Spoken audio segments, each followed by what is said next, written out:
Our tale begins with a voice speaking of this prison's ancient walls. He describes the decaying furniture. Tiny insects drift past the whirring fans. He beckons to these small creatures. He crushes one, its taste a bitter sacrament on his tongue. And yet, this subterranean dungeon is all he has ever known. As he writes, he vows that once he escapes this suffocating tomb, he will use these very words he now pens. Typically, in letters such as these, one would start by writing their own name. However, the name given to him has never been spoken, so its sound is a mystery to him. But he is certain one was gifted by his mother. He was torn from her grasp just after birth. Still, a faded photograph of his mother holding him exists. Her radiant smile convinces him that she must have loved him dearly. She is dead. The cold words are spoken by a man with glasses. When a man is about to repeat it, he whirls around, demanding what he means by that. The man with a cruel, sagging chin speaks. She perished soon after he was born, leaping from a bridge. The man keeps laughing while the boy remains utterly stoic. This cruel man is, in fact, his father, the damned fiend who imprisoned him in this desolate place. This man's sole purpose is to ensure he never escapes. This prison is a labyrinth of corridors and countless doors, and all the keys to this tomb hang from his jailer's waist. The father tells him not to fret,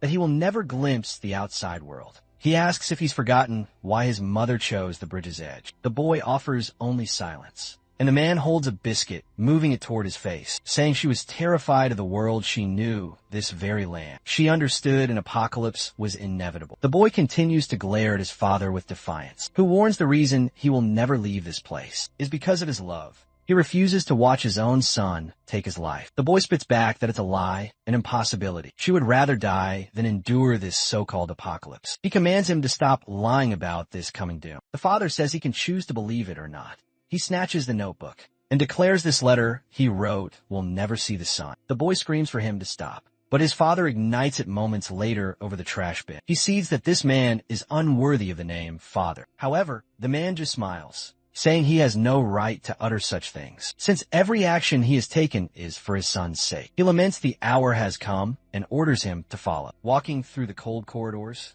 the protagonist notes it's the same time every single day. They traverse this silent place, and he hears no sound of any other living soul. He and his father are the sole inhabitants of this vast crypt. His father begins scrawling equations on the blackboard, while the boy thinks it's the same suffocating routine daily, the same lectures and the same brutal training. The only anchor keeping him sane in this tedious life is the sliver of free time he's granted each day, a brief moment to explore the library. Among the countless books stored there, the ones he cherishes the most are those describing the world beyond these walls. He wonders what this sunlight all the books speak of is like. At least, he knows it must be warmer than this basement's cold light. He looks away and imagines a field of green. He sees himself running freely in it, vowing he will experience one peaceful day in his life and witness a beautiful landscape. He desires to simply converse with other people and perhaps even forge friendships with them. But his most crucial goal now is to escape this prison and deliver a powerful kick to his father. The father slams the book shut and says, "I have told you that you may only read during your free time." Observing him, he notes that it seems his son was reading of the surface and says he continues to be utterly pathetic, wanting to know if he still holds some foolish hope for the outside world. The father reminds him he will never depart from this place. When the apocalypse descends, the world will drown in an ocean of blood and screams. Only Ash will survive, and this shelter is the only path to survival. The protagonist declares that his father is lying yet again. He always preaches that an apocalypse is imminent, and because of this insane justification, he has been imprisoned here for his entire existence. He will escape from this cage, no matter the price. However, the destined time has not yet arrived. He must bide his time for the perfect opening. The moment his father lowers his guard and becomes vulnerable. Sometime later, within one of the other chambers, the protagonist is performing push-ups, struggling under the weight. His father scoffs that it's pathetic. He's exhausted merely because of this, and he would never survive the apocalypse in this state. Saying it's laughable, he only managed to do 10. With that minuscule weight upon his back, the protagonist's arm gives out and he collapses to the floor. The father approaches and extends his hand as if to help. He remains silent for a tense second, confused and awkward. He asks his father why he is offering assistance. However, the instant he accepts the hand, the father yanks him forward, saying he never offered to help. He sweeps his legs out, sending the boy tumbling, his back slamming against the glass. The father explains the lesson once more. that anyone who extends a hand in aid is never to be trusted. In the apocalypse, humans are the most dangerous predators, and that is why he has been training him, teaching him these deadly combat arts. It will be unavoidable that he will encounter other survivors, and when that day comes, he must be strong enough to win with bare hands. However, he sees that his son has fainted and turns his back, saying the lesson is over, but in that exact moment, the protagonist senses his opening. His father was careless. He rose and seized a shard of glass. This was the fleeting chance he had always been waiting for. His father's guard was down. He steeled himself and lunged toward him. He was going to end him now in this moment of weakness, seized the key, and finally escaped from this hell. The boy closed in and smiled, knowing his plan had worked. He only needed that piece of glass to touch his father, and he was mere inches from his goal. However, there was a fatal flaw in his strategy. His father remained perfectly still, and he knew that man was not one to ever lower his guard like that. At the instant the shard was about to make contact, the father suddenly spun around. The protagonist was caught by surprise, and his father's entire body had already turned to face him. Even so, he didn't falter and press the attack, but his father evaded with impossible ease. The plan had failed. His father spun and delivered a kick to his face. With that single blow, the protagonist blacked out. Sometime later, he awoke in his own room. Before he could utter a word, his father spoke. "You're finally awake." He noted it was a magnificent attempt. That ambush had been exceptionally well executed. However, he had already warned him that he was forbidden from using weapons, or the training would become meaningless, and the punishment for that attempt would be double the training. For now, he sealed the room's door and told him to rest, because the coming day would be exceedingly tough. With that, his father departed. But the protagonist knows something his father is unaware of. The moment he switches off the light, the electricity in the room cuts out for several seconds. In that fleeting moment, if he focuses his hearing, he can perceive sounds he had never heard before. Things that are incredibly far away. The sound of gears turning, the sound of birdsong, even a sprawling city. Because of this, he uncovered two truths. His father claims it's nighttime, but in reality, it's daytime outside. And the second truth is that the world is completely at peace. His father traps him here for a fabricated apocalypse, but he will break free from this lie, no matter what it takes. And in doing so, he will find his mother. Every time he asks about her, he is told that she is dead. However, he already knows that his father is a pathological liar. This can only mean that in reality, she is still alive. He lies back, vowing that one day he will escape this place and find her, regardless of what stands in his way. His father was stalking the corridors, laughing like a madman, alone, until suddenly he received a phone call. His expression shifted, and he answered the call, saying he had ordered them not to call unless it was an emergency. While the protagonist was sleeping, he overheard something. The call appeared to be serious, and he said that it was settled. He would permit him to live. Then the phone clattered to the floor as the father knelt, weeping. After a moment, he began to laugh, just as the protagonist started to awaken. His father seemed to be completely unhinged, laughing like a lunatic in the dark corner of the room. The protagonist sensed something was wrong and asked what was happening. That was when he discovered he was bound to a chair. He demanded to know what his father was doing and told him to release him. However, he quickly saw that his father didn't seem to hear him. He knew he would have to break free from these ropes himself. Slowly, he began to grate them against each other, applying pressure until the fibers began to fray. He was gaining confidence,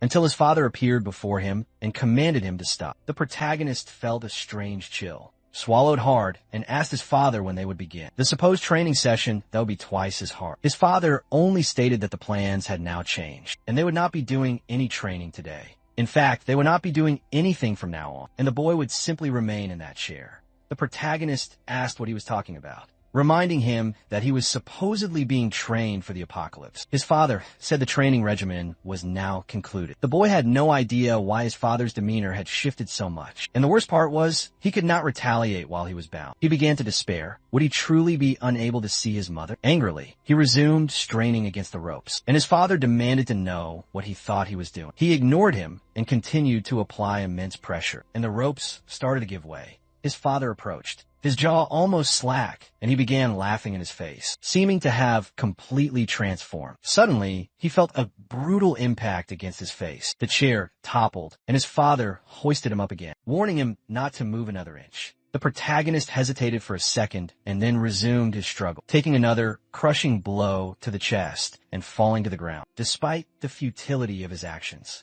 he kept straining against the ropes, trying to break free. The protagonist kept on insisting. At that time, he did not understand what was happening to him. Perhaps it would have been wiser to simply obey his father and wait for another opportunity to finally escape. However, in that specific moment, there was something he refused to surrender, even if it were to cost him his life. The deep-seated resentment he held for his father for his imprisonment. Sometime later, he finally broke free from the restraints. Seeing that he was free filled him with excitement. He wanted to witness the look of sheer disappointment on his father's face for his defiance. However, as soon as he turned, his father was approaching him again. He expected to see a face twisted in rage, but as he drew closer, he noticed something was entirely different. What he saw before him were tears. Tears that his father had always kept hidden away. It was then that he understood this man had always been profoundly sad. This made him question why this damn man wore such an expression. In that moment, with that realization, he was struck and lost consciousness once again, with his father saying he hoped that he understood. The lessons were forever the same. His father spoke of the edicts for surviving the apocalypse, and the most critical rule was to never abandon the basement. There would be no safer sanctuary in the world than that place. Defense mechanisms designed to last for 126 years. Resources and provisions enough for anyone to remain alive. That place was fully prepared, and leaving it was a death sentence. The father warned that the end would arrive without any warning, so he was commanded not to leave. The protagonist woke, face down on the floor. When he regained his senses,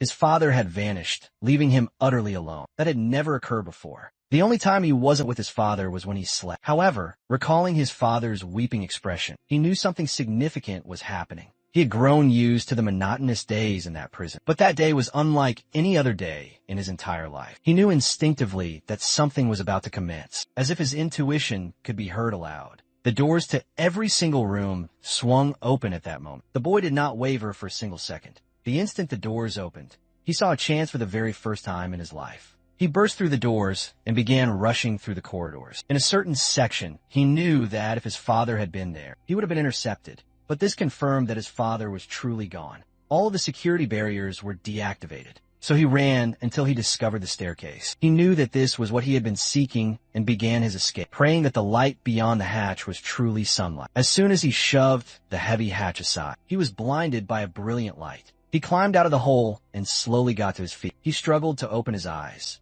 and found himself in the center of a chaotic, bustling city. The place was teeming with life, and all the people appeared to be living their normal, everyday lives. The protagonist told himself that he had finally achieved his escape. From there, he stood perfectly still, and a bald man asked what he was doing in the middle of the street. He turned around with excitement, saying he had finally met a person. The man was bewildered by this strange, wild boy. But then the protagonist stopped to realize that it was not the time to focus on that. It was far too early to lower his guard, and his father might realize that he had finally escaped. He started running, saying he needed to put as much distance as possible between him and that basement. As he ran, a smile broke free, thinking that the moment he had always dreamed of had finally come. For the very first time, he was truly free. Not long ago, escape had seemed an impossible dream, so he never imagined that the doors would just simply open. But then he stopped running and asked himself, why did the doors open?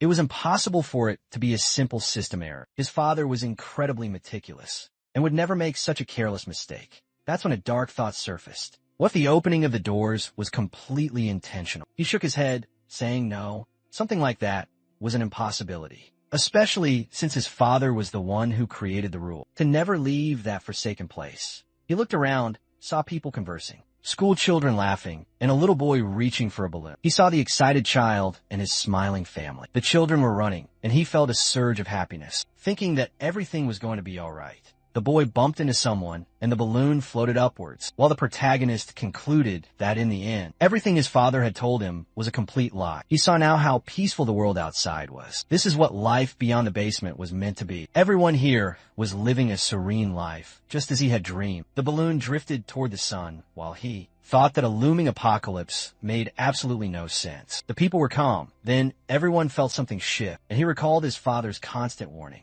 that the end would arrive without a single prior warning. Suddenly, all the birds in the city began to flee in terror. People gazed upward, bewildered. The entire city fell under a dark shadow, and behind the balloon, another planet became visible. It eclipsed the sun while everyone watched, completely confused. Something began to emerge from that strange planet, almost like a virus seeking out a new host. From the heavens, it descended toward the earth. People on the ground noted that it seemed to be getting closer. No one had any idea what it could be, and someone asked if it could possibly be the moon. The protagonist said it was absurd to call that thing the moon, and asked if they weren't seeing what he was seeing amidst the approach of that dark planet. A horrifying creature was visible. The protagonist was paralyzed, and besides that one creature, there were countless others connected to it. The tangled, writhing mass of monsters formed tentacles. They continued their inexorable advance, linking with one another until they reached the heart of the city. Never leave the basement, his father always preached. That was the fundamental rule of pure survival. However,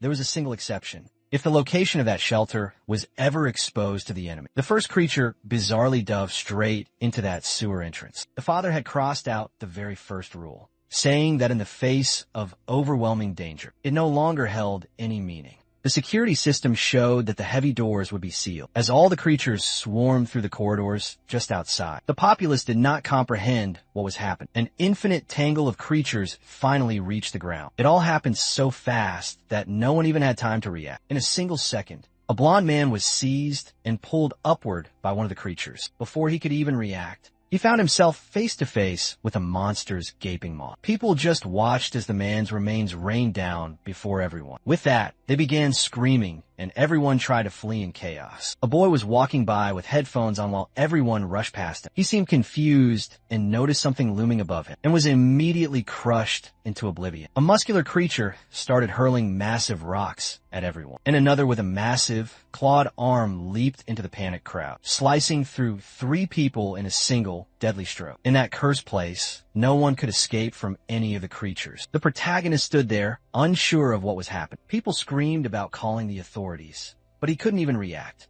Then he remembered. His father always said that when the apocalypse finally came, the world would be bathed in an ocean of blood, and the only thing that remained would be a mountain of ashes. The protagonist looked up and saw a towering creature, 3 times taller than any skyscraper, staring down at everyone below. The city's screams were drowned out as one of its steps destroyed half the city. With that, the apocalypse truly began. The planet in the sky continued to rain down creatures upon the earth. Lying on the cold ground, the protagonist realized that his father had always been telling the truth. Then he recalled his father saying that his mother was truly dead, and wondered if he was right about that tragic fact as well. The citizens continued their desperate attempts to flee from the creatures, but for unprepared humans, it was impossible. Then someone grabbed the protagonist's arm. When he looked, it was his father. He was about to ask how this could have happened, but his father just ordered him to keep on running. A glance back showed everyone being mercilessly devoured. He was shocked as his father rounded a corner, and he followed, only to come face to face with a horde of creatures once more. His father had already pulled him along and told him to follow. Strangely, his father was moving against the fleeing crowd. Both of them were running towards a completely destroyed bridge. No matter which direction he looked, the creatures were devouring people. A man in a cap screamed for them to run even faster. A girl seemed utterly lost behind them. The mass of horrific creatures continued their advance. Meanwhile, his father and the protagonist were nearly at the end of the bridge. The mass of monsters carried everyone who had already perished. The protagonist warned his father that they were about to be caught, but his father just told him to shut up and run. That was the only path for them to get out of the city alive. Under the ruined bridge, the mass of creatures was already consuming everything. The protagonist looked back again and told his father that they were being followed closely. That's when something stopped him dead in his tracks. A creature from behind a taxi managed to grab his foot. The monster squeezed down, crushing his entire leg. The protagonist agonized, knowing that if he didn't break free, he would surely die. However, his father picked up a rock and smashed the creature with it. The monster fell away, and the protagonist cried out in agony. His father glared at him, and just as he was about to say something, they both felt an immense pressure. The mass of monsters continued its relentless advance. He trembled and began to get up, knowing he had to run in order to survive. The problem was that he realized little by little that the distance between them and the creatures was shrinking. Rapidly, he felt a sharp pain in his leg and fell to the ground, realizing that no matter how hard he ran, he couldn't escape. His father came and stared down at him. The boy told his father to run away, saying he wouldn't make it out of this alive in his current state. At least if his father managed to escape, he could survive on his own. His father's foot began to turn away, and the boy thought that this was right. He wanted his father to run, because he had always been ignored by him anyway. However, in the midst of it all, his father extended his hands and asked why he wasn't getting up. The boy was confused and shouted out, saying that his father should be running. His father simply stated that he would stay alive because he had a plan. The boy was baffled and said it was impossible for him to have a plan for this. However, he saw that his father's expression had not wavered. He paused for a second and recalled his father's expression. When he was mistaken, he knew that his father truly had a plan. So he took his father's offered hands. His father pulled him to his feet and told him to run. The boy asked his father if he didn't have a plan. That's when he noticed his father had left something in his hand. His father just said there was no more time, and that he needed to escape right now. To the other bridge, he started running once more, saying he would obey. He weaved between cars to distance himself. Then he noticed a shadow and glanced back. The bridge's support had been broken, and everything began to collapse. The passage that connected that side of the city to the other fell into the dark void. The protagonist wondered what had just happened to his father. He stood frozen for a moment, questioning why this occurred. Now remembering that his father said he would survive because he had a plan, he wondered if this was the plan now. He had no idea why this had happened. Why did his father go to such lengths for him, but also torture him for his entire life? He fell on the bridge, questioning why his father did all of this. In the end, he told himself that he had survived. But then, for what reason? What was he surviving for? All the life he had been dreaming of on the surface had vanished. The calm life in a peaceful, beautiful place. And also the sole objective he had been carrying with him. He begins to cry, saying he wanted to ask. He sees his dead father and questions why he went so far to save him like this. In the end, his father says absolutely nothing, and he demands that his father tell him. What is he going to survive for in this apocalyptic new world? He feels a handshake from his parents and turns around. It is then that he remembers the small paper in his hand. Slowly, he opens his hand and sees what is written there. However, the creature starts to climb up the destroyed bridge. The protagonist gets startled and turns to flee. However, his leg is still injured, and he ends up stopping. He leans on a nearby pillar, and the creature trips. With that, the side of the bridge crumbles, and both fall, rolling to the side. The boy slowly attempts to get up. But the problem is that his leg can't take any more punishment. The creature raises its head, and he knows there is no way to escape, that he is truly going to die right here. However, he sees a light at the end of all he believed. There was nothing left for him. However, on the paper in his hand, he saw the message. His mother was alive, and wondered why he only discovered something like this. Now, the creature gets up, and the protagonist slowly rises. He tells himself that he wants to keep on living. He does not want to give up, and will do everything possible to find his mother. The creature roars, and he knows it is not possible to defeat it. However, he remembers his father saying that when the apocalypse began, humans wouldn't be able to survive it. That's because they do not have enough power or knowledge to continue existing on their own. And even if they get lucky in the first few days, eventually, with the daily dangers, everyone will perish. The creature advances, and the protagonist doesn't know what to do. In the conversation, he asked his father what he was going to do then, and how he was supposed to survive. If what he is saying is indeed true, does that mean there's nothing he can possibly do, and he just has to accept his death? The monster is about to land a fatal punch on him when his father asks if he has forgotten everything he has learned. With that, he recalls all the brutal training he has been doing. With that knowledge, he manages to dodge the punch at the last moment. The creature ends up on the far side, and the protagonist can't believe he actually dodged it. The monster comes again, and he becomes scared. However, his father had already warned him that he was different from any other ordinary human. The biggest difference between himself and others was that he knew how to truly survive. With that, the protagonist focuses. The creature comes running, and his father says that everything he has been learning until this moment, with all the training experience and all the survival wisdom, he will have to use it to do whatever it takes to survive. He dodges the creature's attack with a well-timed jump, grabs the staff from his back, and strikes on the neck. The entire city is destroyed, and amidst a mountain of rubble, the only survivors wonder where the police could possibly be. Some comment that they're lucky to at least be alive. The problem is that it has only been 4 days,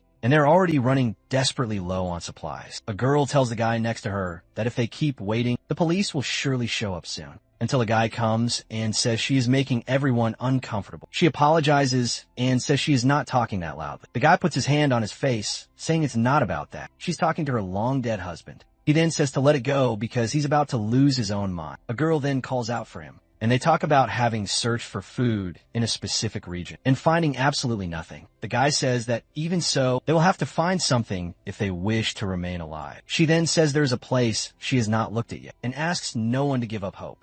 The guy smiles and offers his thanks. She feels a little bit embarrassed, and the guy says that everyone is exhausted from having to run from the fearsome creatures. However, She still wants to help everyone and says she's a very good girl. She says she is not that good and says that it is okay. However, the excited guy responds that everyone will make it out alive. She stands still, not knowing what she should say, and after a while, she goes to speak with some other people. She asks the redhead if they have found any food, and they look at each other with guilt. With that, she pulls out a piece of bread from the side and says they found this. The girl smiles, but when the woman opens up the bag, she is confused, and the two have already eaten some. The blonde asks what they're doing, since everyone said that they would share everything. However, the redhead says she never agreed to those terms, and it was something the other one said. The blonde points out that they ate some of the shared food yesterday. The chubby-haired guy says he doesn't even remember that. The girl then warns them that it's okay. She will report the two of them to everyone else. The guy immediately stands up and asks why she doesn't try to do that. However, she will soon find out what will happen to her. The girl says it doesn't matter because she can run incredibly fast. The guy laughs and approaches when suddenly a scream echoes. Everyone trembles, and he asks his friend if it wasn't a creature. She turns around and says that it was. But it came from far away, so they're fine for now. With that, he feels relieved and says it seems he was scared for nothing. However, looking off to the side, he sees the girl covering her ears and trembling in fear. He laughs, asking where all her confidence is gone. How is she going to run away if she was trembling so much? Then the girl notices something. There's a piece of bread hidden in a corner. A while later, that guy from before says hello to her and asks if she had looked around that area. She replies that she has. And he asked if she found anything with the bread in her pocket. She says that unfortunately, she didn't find a thing. The guy says that's all right, but it's no surprise because for now, the most important thing is simply to stay alive, since you can always look for more food. Suddenly, the monster breaks through the wall right behind them. The girl is thrown, and as she starts to get up, she sees the creature looming right behind the guy. He raises his hands, pleading desperately for help, but she runs off, apologizing as she flees. He screams, asking her why. A truly good person.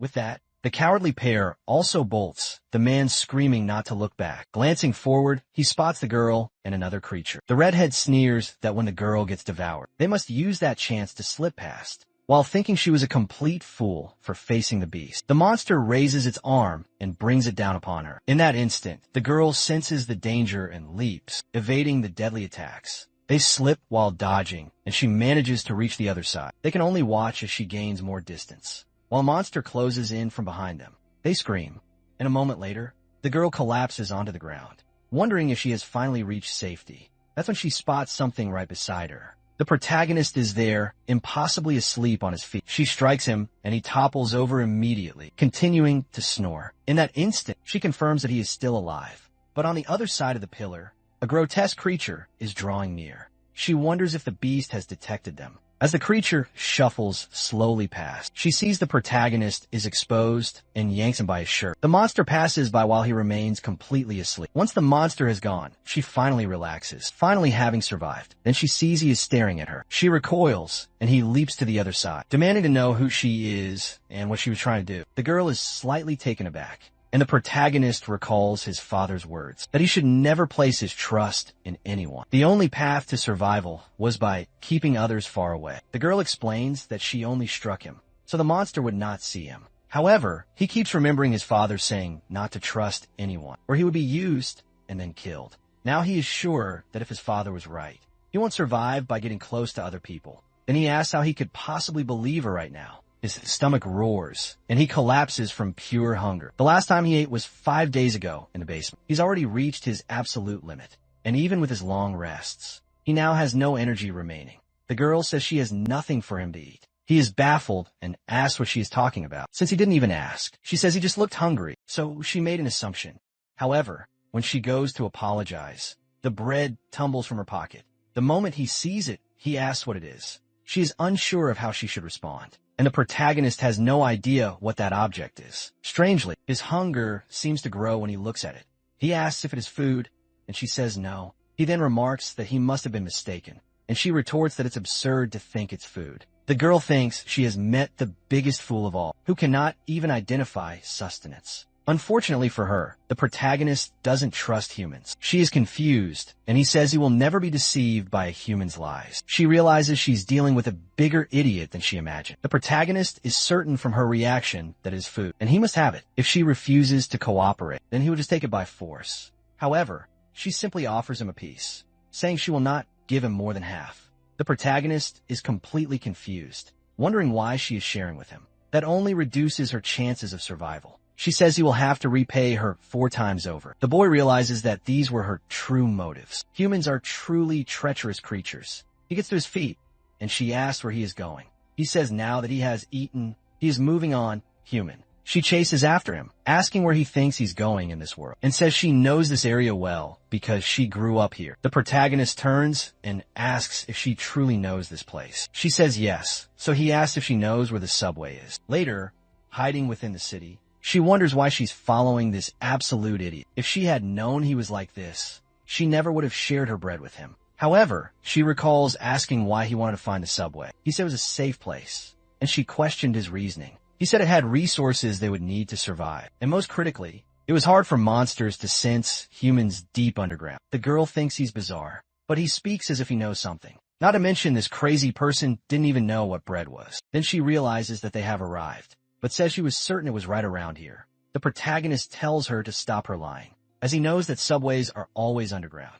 She then says this isn't the subway, but the entrance to that very place. At that moment, an old man approaches and tells her to be quiet. He says he came because he heard a sound, but did not expect to find other people. The protagonist demands to know who the old man is. The man responds that his words are a bit impolite, and to leave introductions for a later time, telling them that they should follow him.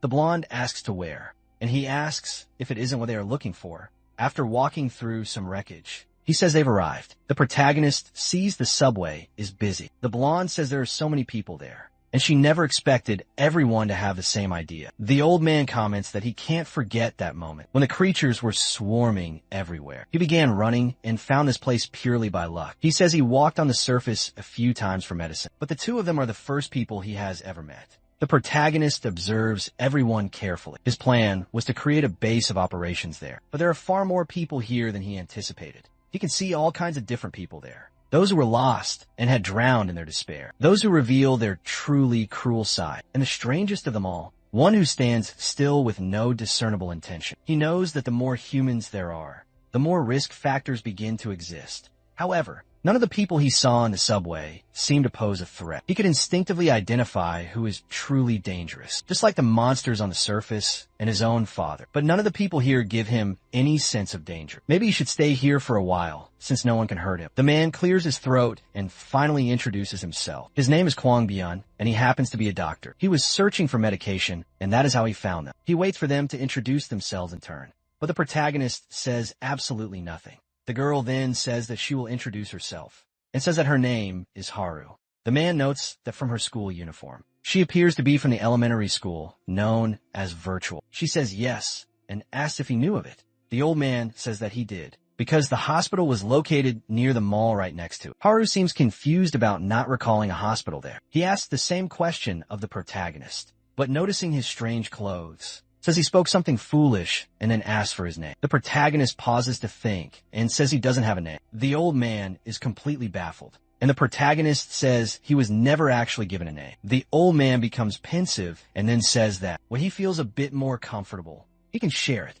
At that moment, a redhead comes over, calling for him, saying things are getting much worse. They approach a guy with bandages on the floor, trembling. He calls out for the doctor, who looks at the wound and says it's worse than he feared. He managed to stop the bleeding last time, but it was not enough. He tells the man that if he doesn't undergo surgery, he has a very high chance of dying from an infection. He opens his coat, full of items, and says they will have to disinfect the wound. The protagonist watches. He recalls reading once about doctors and something his father is unaware of. He knows the job is treating humans in exchange for a price. However, money is worthless in this new apocalypse, so he asks the old man what he will get for this treatment. Everyone looks back, and the man seems somewhat confused. The doctor then asks why he would need to receive anything. He is a doctor, and his job is to care for those who are injured. He tells the man not to worry, as he rarely fails a surgery. The man hugs him, grateful for the help. The protagonist cannot understand why this guy is helped, without expecting anything in return. He wonders if this doctor is just a fool, or if this strange behavior is normal for humans. The doctor tells him to be careful, as his wound is getting worse. The man thanks him,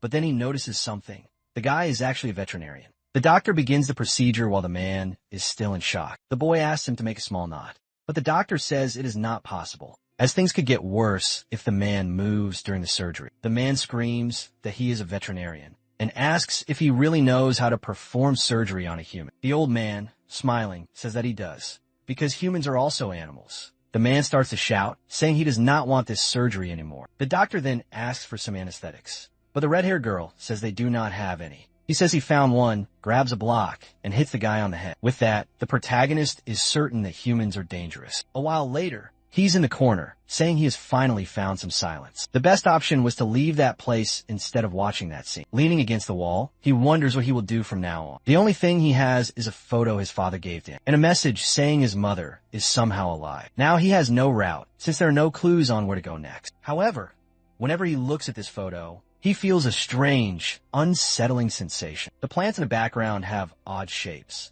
similar to those of the alien invaders. Even back in the basement, he found this strange and researched various books on flowers, but never found anything that looked like it. However, if this is a special flower that only grows in certain environments, he might find the place where this picture was taken. If that is the case, he first needs to find someone who can identify this strange flower. A fly buzzes by, and he snatches and eats it, saying its taste is bitter. In another part, some people tell the boss that they have gathered everyone. A scared man turns and says it is now time to begin. In the middle of the crowd, people wonder why they were all summoned to this place. One of them points to someone in the crowd, demanding an explanation. It is the boss, but the man seems entirely unresponsive. He sweats, and the other man trembles. The boss says he can peer into the depths of the human mind, finding every thought they are attempting to hide, and that man's eyes clearly show fear. He hides it, trying to look tough on the outside. The man screams for him not to come any closer, but the boss punches him hard in the stomach, saying that fear always reveals its true self. The people are scared, and he approaches, grabbing the terrified man by the collar. Seeing his desperate face, he says this is what he wanted, telling him to show more of the true form hidden within his soul. After a while, the man begs him to stop. Then a girl approaches and informs the boss that there are people who are not present. He asks who.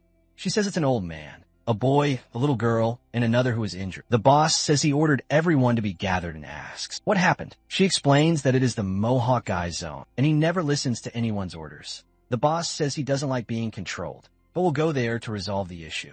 As he leaves, she asks what they should do with the guy on the floor. He tells them to tie him up and cast him outside. The people ask for help, but no one seems to respond. The protagonist wakes up, wondering when he had fallen asleep. He had been on guard against all the monsters, unable to get any rest. However, he notices something. He has no idea where he is. He feels a sharp pain in his head, and when he steps on the ground, his foot seems to sink into it. He wonders if he is being swallowed by something, or even worse, if he is already in a monster's stomach. Something pulls him, and he wakes up, realizing it was a dream, but it felt far too real. He is confused, seeing a crowd before him, and asks who they are. The boss says he has 2 minutes to appear at the central station, or he will be exiled from this entire place. His friends comment that he should go, or he will be in trouble. The protagonist gets up. The boss looks disappointed. He was curious to see who had the nerve to hide from him, but it seemed to be a foolish protagonist. He stretches his neck and asks, how? One of the guys is confused and asks who this lunatic is, but the boss says this is how it gets fun, and orders the protagonist to look at him because he wants to see his true inner form, to see what is hidden deep behind that look. However, he doesn't seem to see anything and is baffled. The guy asks the boss what is wrong and tells the protagonist to make the most of his 2 minutes. However, the boy just questions these 2 minutes and says that actually 2 seconds are more than enough to finish everyone here. The guy falls to his knees laughing, saying this kid is quite funny. He pulls out a blade and asks if those are his final words. The boss places his hand on the man's shoulder, and at that moment, the protagonist realizes that the photo is not in his pocket. The man asks if he is searching for this. The protagonist warns that if there is a single scratch on that photo, he will die. The man is startled, and the boss pulls it from his hand, warning that if the boy takes one more step, he will tear it in half.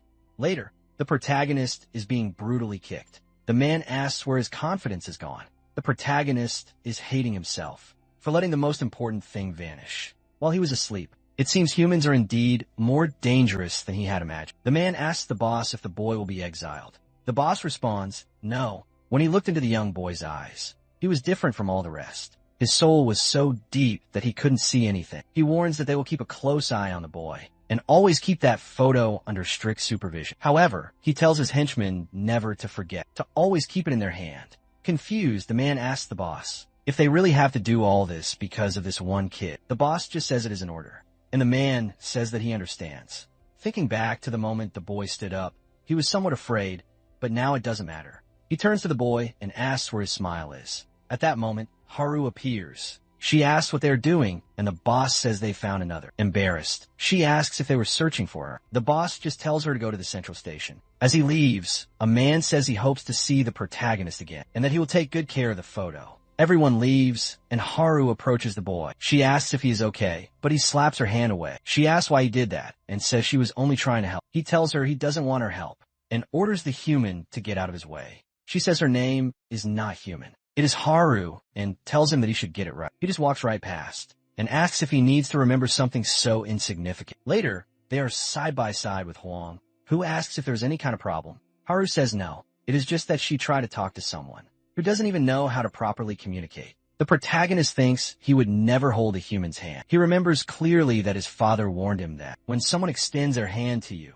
you can never trust it. Humans are the enemy. He knows that the man now has the photo, and it would be easy to snatch it from his hand by force. Even if he tore it in half, it would still be easy enough to take it back together. It is just that he doesn't want to ruin it. It is the only item he has from that damn basement. The boss then says that everyone has now arrived, so it is time to start. He announces that the options are to follow him or not. Those who follow him don't need to worry about being exiled, like the man who is currently tied up. He explains that the man caused chaos within the subway, which is the only safe place they currently have, and that is why he was exiled from this place. He won't force anyone to follow him, but those who do must understand that his word is absolute. At this, several people begin to look at each other and walk toward him. The old man notices that many people are now abandoning him, even the couple he had helped. He knew that those with more strength always dominate the weak, especially in a world where the law has now become obsolete. Clearly, the guy isn't going to force anyone, but seeing that other person exiled makes everything very clear. Choosing the side of the boss is the best choice for living longer. However, the old man just smiles,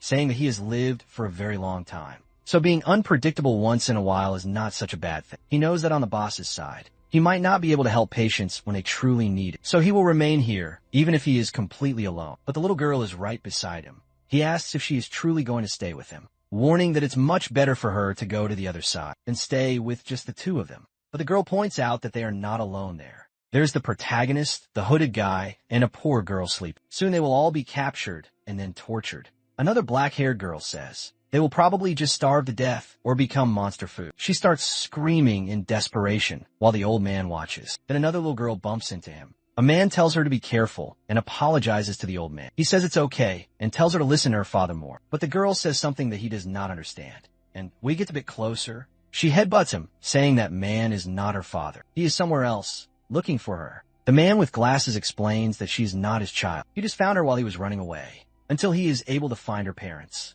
He is acting as her guardian. The protagonist tries to pass through the main door, and the guards tell him that he cannot. The boss ordered that anyone who enters that room will be punished. But the only thing he wants to know is, where is that bastard with the photo? The people gathered to divide up the food, and said those on the other side could only take what was given. The girl who was sleeping starts complaining, saying it was too little and the others had received more. The guy said it would be like that from now on, because they just stay in that room and do nothing. However, the smell of the food reached a man who was lying down. He woke up and said that the smell was very good. When they finished distributing the food, they asked about a certain individual. The guy asked who, and they mentioned the boss's right-hand man, someone who seems to be very dangerous. Everyone in there calls him the bomb, because he doesn't obey the boss and always walks alone. Everyone knows he is the type to kill people with a smile on his face. The man feels cold sweat trickle down his spine as someone runs down the corridor right towards him. It is the little girl from before, who bumps into him and says that he did something wrong. He says it's dangerous for her to run around all alone, and now his clothes are completely dirty. The men serving the rations point and warn that he's coming, wondering if the next victim is going to be the girl. As he gets closer, the men start sweating bullets. He calls for the man, who asks what is wrong. He says it is nothing serious, just to give some of his food to that girl. The man is confused and says she has already received her share. He then says to give her his portion instead. Taking his food, he hands it over to her. The man is perplexed. Why did he give his food to the girl? Is this some kind of unknown psychological torture? Just then, the bespectacled man comes running, pulls the girl behind him, and tells her to stay there. He asks what the problem is, and the Mohawk man asks what their problem is. The The man with glasses grabs the little girl and runs away. As she looks back, she sees the blonde man smiling back at her. The people in the room continue to be watched, and the girls comment that it seems more and more people are keeping an eye on them. The protagonist, on the other hand, is wondering if he should just leave and look for that guy. He looks at Haru, remembers the slap, and frowns. The woman seems to notice something, and at night, when everyone is sleeping, the same woman from before gets up and sees the protagonist in the corner. She goes to touch him, and he grabs her arm, asking what she was planning on doing. The woman is scared by the young boy's strength, and says she just wanted to talk. The protagonist seems to not believe her, and she says she came because he doesn't seem to talk to anyone. He stares at her and says, it is his own problem if he doesn't talk to anyone. The woman is confused, and he slaps her hand away, telling her to stay away. She sits down, and after a while, asks why he is always so distant from everyone. Maybe he is just a very shy boy. He says she is talking complete nonsense. It is just that he doesn't want to be close to his enemies. She questions this, and he says every human is always an enemy he cannot trust. The woman explains that she doesn't plan to hurt him, but he says he doesn't believe her because she could be lying. She then says that it's fine. She just wanted him to reconcile with a girl named Haru. He asks if she's talking about the yellow-haired human and says he never fought with her. The woman then asks if he can get closer to her. The boy says that's another problem for him. She is a human, no different from all the others. Outside the room, the woman says that the girl thinks she is hiding, but she cries every single night. The woman explains to the protagonist that there must be something she wants to say, but she doesn't have the courage. Since they're the same age, they might just get along very well. However, he responds that sadness is something only the weak feel. If you have time for that, you have time to think of another plan to survive. At this point, the woman asks if he has never been sad about losing someone important. He recalls the moment he was separated from his father on the bridge and says no, and it will never happen in the future because he does not care about anyone. The woman tells him that not being able to feel sadness because you have no one to lose is called loneliness, but she tells him not to worry because if he dies, she will be sad for him. He is speechless for a second and says she won't be sad because he will not die, and he doesn't care if she dies. She says that is fine, but he is The protagonist just thinks that she is strange, while the other girl who is always sleeping wishes they would be quiet. It has been 4 days since he arrived at this subway station. He was only there to find a place where he could rest, but now he is stuck there because of that photograph the guy is holding while being beaten. He asks if the men are having fun from the back. The guy with the photo says, it's not fun. They did not want to do this. It is just that he needs to be punished for not wanting to leave the room. That time, the protagonist says, if that is the case, why doesn't he come and punish him himself? The guy is taken aback and realizes the boy isn't scared at all and is staring right at him with anger. He says the boy deserves to be punished. The protagonist recalls his father once saying that humans are inherently weak creatures. And now, he finally understands what he truly meant. When he returns to the base, everyone is scared and asks if it was the same group of guys. He walks through thinking, at least there are not only those kinds of humans. The doctor says he doesn't look too bad, but suggests disinfectant. The boy says he is fine and sits down. Someone brings his lunch and says they got it because they didn't know when he would return. He starts to thank her, but stops himself mid-sentence. She asks him to repeat it. He says it is nothing. The protagonist thinks about when she said she didn't want to hurt him, and that if he died, she would be very sad. Maybe it was true. He thought maybe it was okay to trust her a little. Suddenly, she collapses to the ground, and he asks, what is happening, and if she is all right. The doctor puts her on a stretcher and says, her symptoms do not look good, and she will need some medicine. The problem is that they would have to go to the surface, because they don't have that kind of medicine down here. The woman responds that it is okay, and it does not make sense to go up there just for her. However, Wong says that without the proper medicine, her condition will only become worse. The protagonist asks how. The protagonist asks what the worst outcome would be if they didn't get the medicine. Before the doctor could possibly respond, some men entered, saying that the boss was calling for the doctor. At that moment, the man saw the protagonist and felt relieved. He still did not understand why he had to keep holding on to this photo every single time he saw the boy, especially considering that the boy could easily take him down, even without it. He tells the doctor to go quickly because there are injured people in need of some treatment. However, the doctor responds that he cannot do that right now. The blonde man asks if he is going to disobey the boss's orders, but the doctor explains that is not what he means. It is just that he needs to take care of her first, before he can help any of the others. The woman stands up and says, it's fine. She will go to the surface to try to find the medicine. The doctor says it doesn't make any sense. She will not survive in her current state. The blonde man says he understands the situation and that the doctor should have explained it to him earlier. With that, he punches her hard in the stomach, saying that help has finally arrived. Everyone is shocked, even the protagonist, who is left completely speechless. Her body falls to the ground, and the doctor approaches. As everyone sees her bleeding out, the protagonist cannot take his eyes off of her. He can feel her life slipping away little by little. He wonders why humans die so very easily, until he feels something on his leg. Looking down, she asks why he looks so serious. The boy cannot say a single thing, and she reminds him that he said he wouldn't care. With that, her life fades away without him saying a word. Her hand falls to the ground, and everyone falls silent. The blonde man curses, saying his hand got dirty. Wong asked how it's possible that his expression didn't change after killing someone just like that, and he remarks that apparently the monsters are not only on the surface. The blonde man simply replies that he saved the old man, because if he had followed her to the surface, both of them would have died. The people around him are angry, and he says they should be grateful to him for that. But then he looks to the side. The protagonist is standing perfectly still, and he asks what is wrong. Is he scared?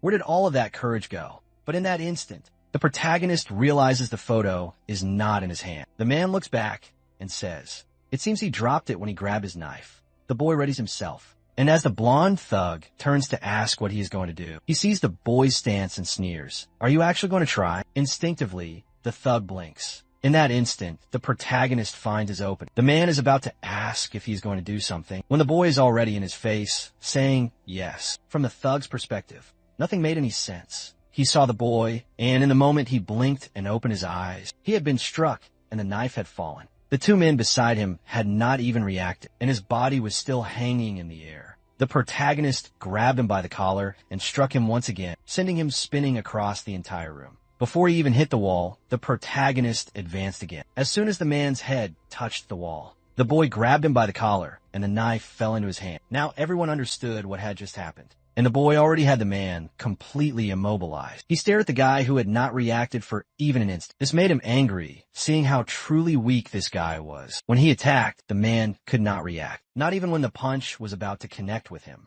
If he had known this guy was so pathetic, he would have just taken the photo from his hand right away. If he had done that, there would not be blood on his leg. At that moment, he saw his father telling him to finish it quickly. He should have no pity for any of his enemies. He turned as Wong warned that if he did this, there would be no turning back. However, the protagonist merely asked if he was worried for that human's life. The old man said no. He was talking about the boy's own life, and told him to ask himself if he truly had to go that far as to end his life. The protagonist remembered a time he had asked his father if he really must kill, if just beating them wasn't enough, they would forget to attack him. His father laughed, saying he wouldn't survive with that mindset, and asked if he was truly afraid to kill a human. The boy told him to stop it, because he would never become a monster like his father, even if the apocalypse did come. As his father had always preached, he would live the way he wanted. He would not go around killing people simply because he disliked them. Then he remembered when the man murdered the woman, and the cold, dead expression on his face. With that, he let the weapon fall. The doctor said he made the correct choice. But the boy replied it was not because of the options. It was because he knew if he killed this man, he would become just like him. He thought to himself there was no reason to kill that man. And why should he care if that woman had lived or not? Even if she were alive, she wouldn't help him find his mother. So it did not matter. What he did not see was that another man was coming to strike him from behind. Confident it would be easy now that he was disarmed, the man went to strike, but the protagonist simply turned and used his friend's body to block the attack. With that, he released the collar and punched the other man in the face. The body rolled and fell at the feet of the last thug, who then crouched down. The boy asked what he thought he was doing. The man grabbed the photo and questioned if it was important to him. However, now, the protagonist simply approached and asked what he planned to do. The man remained silent, smoothed out the photo, dusted it off, and handed it back to the protagonist, telling him that he should be more careful. After that, the boy returned to his group. They had covered the woman's still body, and the doctor asked where the other girl and child were. The bespectacled man said they had gone to the restroom and were lucky not to have witnessed such a thing. Suddenly, someone called the protagonist a man with a mustache. He asked why he did nothing if he was so strong. The boy replied that it was because they held something important of his. The man asked if he meant that single piece of paper. The protagonist just said that it was important. He ignored him. The man approached everyone and said he wanted to ask something. Showing the photo, everyone said they had never seen it before. The girl who always sleeps asked where he got that photo, and he replied that if he knew, he would not be asking. The bespectacled man said if they had internet access, it would be very easy to find out. Huang asked why he wanted to know that place's location. He said it was obvious. It was because he was going there. Wang, surprised, noted the boy knew how to fight, but it was impossible for him to survive up there. However, the boy responded that he alone could survive. Everyone was confused, while he thought to himself that he did not expect to find anyone who would recognize him. Then, someone appeared. It was the boss, who said they had apparently reached this very point. Seeing the object in the protagonist's hand, he said the man failed to follow such a simple order. Rolling up his sleeves, he said it did not matter now. He would resolve this in a more intuitive fashion. Meanwhile, on the surface, a creature was roaming and began to dig into the ground, leading directly to the station. In another section, people had improvised something to create a fire. Haru was nearby, just watching, until the little girl emerged from the bathroom and said, everyone in there was ridiculous for not flushing. Haru said it was unavoidable since the flush was broken. The man from before approached and said it was better for them to return soon. Haru seemed angry, but the man said he was only doing this to survive as well. From a distance away from the fire, the man asked if they were going to start a fight. Then something fell down into their pot. They went to investigate, asking what was happening. That is when more rocks started to fall. He looked up and saw the ceiling breaking open. At the same time, the creature was already in his face. Meanwhile, the protagonist was face to face with the boss. He looked to the side and saw the henchmen had all collapsed. That confirmed his first intuition. In this new world, he knew some people were also monsters. People who completely defied all normality, even though there were real monsters just above ground. Now the blonde thug warned the boss to be careful, saying the kid was much stronger than he looked, but he took a hard elbow to the face. The boss said he did not like being called incompetent. What he wanted to deal with was that boy. He approached, saying the boy had a very defiant eye. And now he would discover who was in charge here. Maybe now he could see whatever was inside the boy's soul. He wanted to see the boy's true form. He found himself before a wall and opened it with his hands. But all he could see was pure darkness.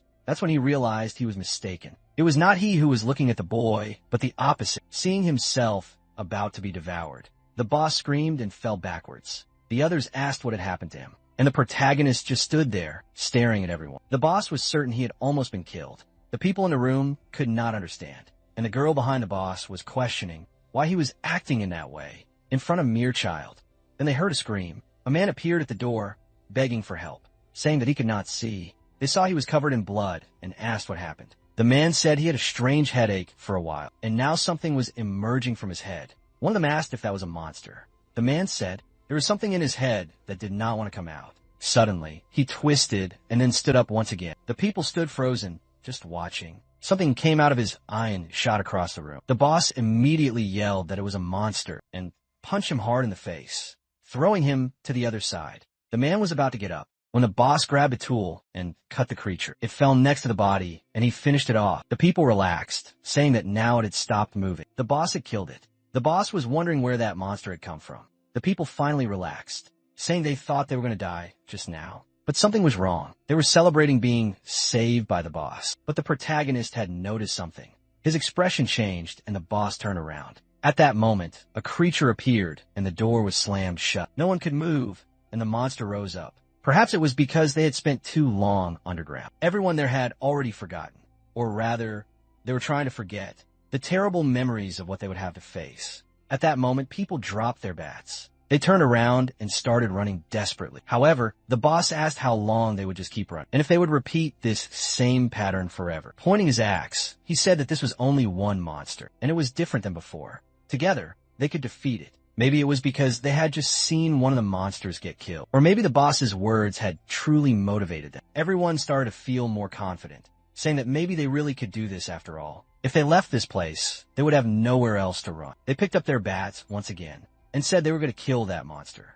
People were still feeling hesitant, but the monsters were no longer a reason for their fear. For the first time since the monsters had appeared, they felt something different. A girl looked to the side and asked the boss for an order. They felt hope, but the boss was killed by the creature from behind. His body was lifted, and everyone was confused because they had cut it into 1,000 different pieces. The creature dropped his dead body, and a girl in a suit said it was impossible for it to have come back to life. Everyone came to the exact same conclusion, and the boss said it was impossible to win against. With that, the subway wall was destroyed, and the monsters advanced. The poor chubby man did not even react. The girl could not do anything. As the monster approached, and the blonde man lost an arm, the monster grabbed her and gave a crushing hug. The room was painted red, and everyone was fleeing desperately. From the corner, the protagonist was just observing. The people in the room, hearing the scream, said it was only a matter of time before they all died. The man with glasses was remembering the girl. However, the doctor grabbed his arm and asked where he was going. He turned, saying his child was there, and he had to find her. The doctor said, obviously, if the monsters were there, she was already dead. The man did not want to believe this had happened once again, until someone passed by him. He looked to see who it was and saw the protagonist's back. Everyone was impressed, and the doctor ran, telling him not to do it. However, the boy just kept moving forward from the room. Everyone watched the blood-soaked room. The boy just prepared himself. In another place, Haru, the little girl, and the man were hiding. She started crying, and Haru told her to stay quiet. Haru thought she had no time to care about anyone else. She was there amidst all the chaos, but would die as soon as they were found. However, the little girl was just holding onto her arm, trembling. Haru looked back, and not knowing what to say, just told the girl to stick close to her. The blonde man, seeing his dead wife, was terrified and asked where they thought they were going. Haru said that they had to flee, but he asked to where. Haru replied that she did not know where, but they could not stay here. The man continued, saying there were monsters here and on the surface. Why did she think they could find a way to survive? She responded that even so, she would not wait for her death to come. She would do everything possible to survive, no matter what. The man then said that in her eyes, one could see she still had a reason to live. But then, she looked to the side and saw a monster staring at the three of them. He was shocked and told them both to run. However, Haru was paralyzed and her leg was trembling. The man hugged the creature and told them to run, saying he had no more reason to live. But when he looked to the side, no one was there. The two girls were already running. He muttered they could have at least waited for his speech. With that, he started to scream. While on the other side, people were hacking at the creature with axes. The rest of the group was lying on the ground. The girl in the suit attacked the creature, but its wounds regenerated instantly. The monster lifted the man, and she fell against the wall, certain it was impossible to win. But the protagonist walked right past her. Everyone was wondering what he was thinking of doing, and where he was going. The plant monster was still killing everyone, using the boss's body. A girl on the ground wondered if he was really going to face it. Seeing the creature, she knew it was like asking to die, since even the boss had absolutely no chance. The protagonist calmly observed. The attack with the tentacles drew near. He dodged and advanced. He grabbed the sides and pulled the monster, while throwing himself forward. The monster tried to hit the back of his neck, but he jumped off the wall backward and landed on the other side, creating a knot between them. He looked at the man who commanded the monsters to attack, but since the creature was tied up, it could not reach him anymore. His movements had caused the monster to get tangled up in itself. Calmly, he approached the boss and tore the creature off him. The doctor could not believe he had stopped the monster. The girl said it did not matter, because the boss was still alive. With that, the monster screamed, and the others turned to it. He threw the creature to the ground, and the giant advanced as the monster came to bite him. He jumped and met on the chin, then slid underneath its arms. The other creature opened its belly to consume him. However, he just simply jumped, dodging the attack and landing right on its back. He pulled out the axe he had from earlier, but the creature sprayed blood in his face. It then went for an elbow strike that landed solidly. The people were shocked, but the protagonist was still alive. The doctor had no idea how that was even possible. To them, this creature had immense strength and the ability to regenerate. Fighting it was essentially suicide. Yet that boy in front of them was standing and fighting alone. The protagonist remembered his father's words. There is no being in this world that does not die. Everything that exists needs a source. That is how life begins, and that is what must be cut off. His father always believed that if it were him fighting the monsters, he would know exactly where the life of each one resided, and more importantly, how to destroy their very cores. The monsters attacked, and he dodged them both. He knew exactly where the life of each one resided, and more importantly, how to destroy their very cores. He struck directly at the creature's core, and the attack hit its nucleus. The creature began to disintegrate, its form breaking down as it lost its strength and life. And do you all recall that? The last chapter ended right at the moment when she landed. The blow on the core concentrated and fell to the ground like a ball. The people around were all shocked, mouths wide open, wondering how the kid managed to kill that monster. That's when suddenly Haru and the little girl came running down the hallway. The little girl looked back and told her the monster was coming. Haru did not know what to do, so she just kept running, but right as she turned the corner, she noticed something was waiting for her. A huge crocodile-like creature chewing on someone's foot. And to make things even worse, she tripped on a rock, but managed to roll away. The creature stared at her, and she slowly looked back at her, growing desperate, unsure of what to possibly do. She closed her eyes, and when she opened them again, she was already running away. she suddenly appeared, stumbling to the ground once again. Confused and passed by Huang, she slid to a stop and finally realized that she was safe. The others were shocked that she had survived. At least she did not seem to have any visible injuries. However,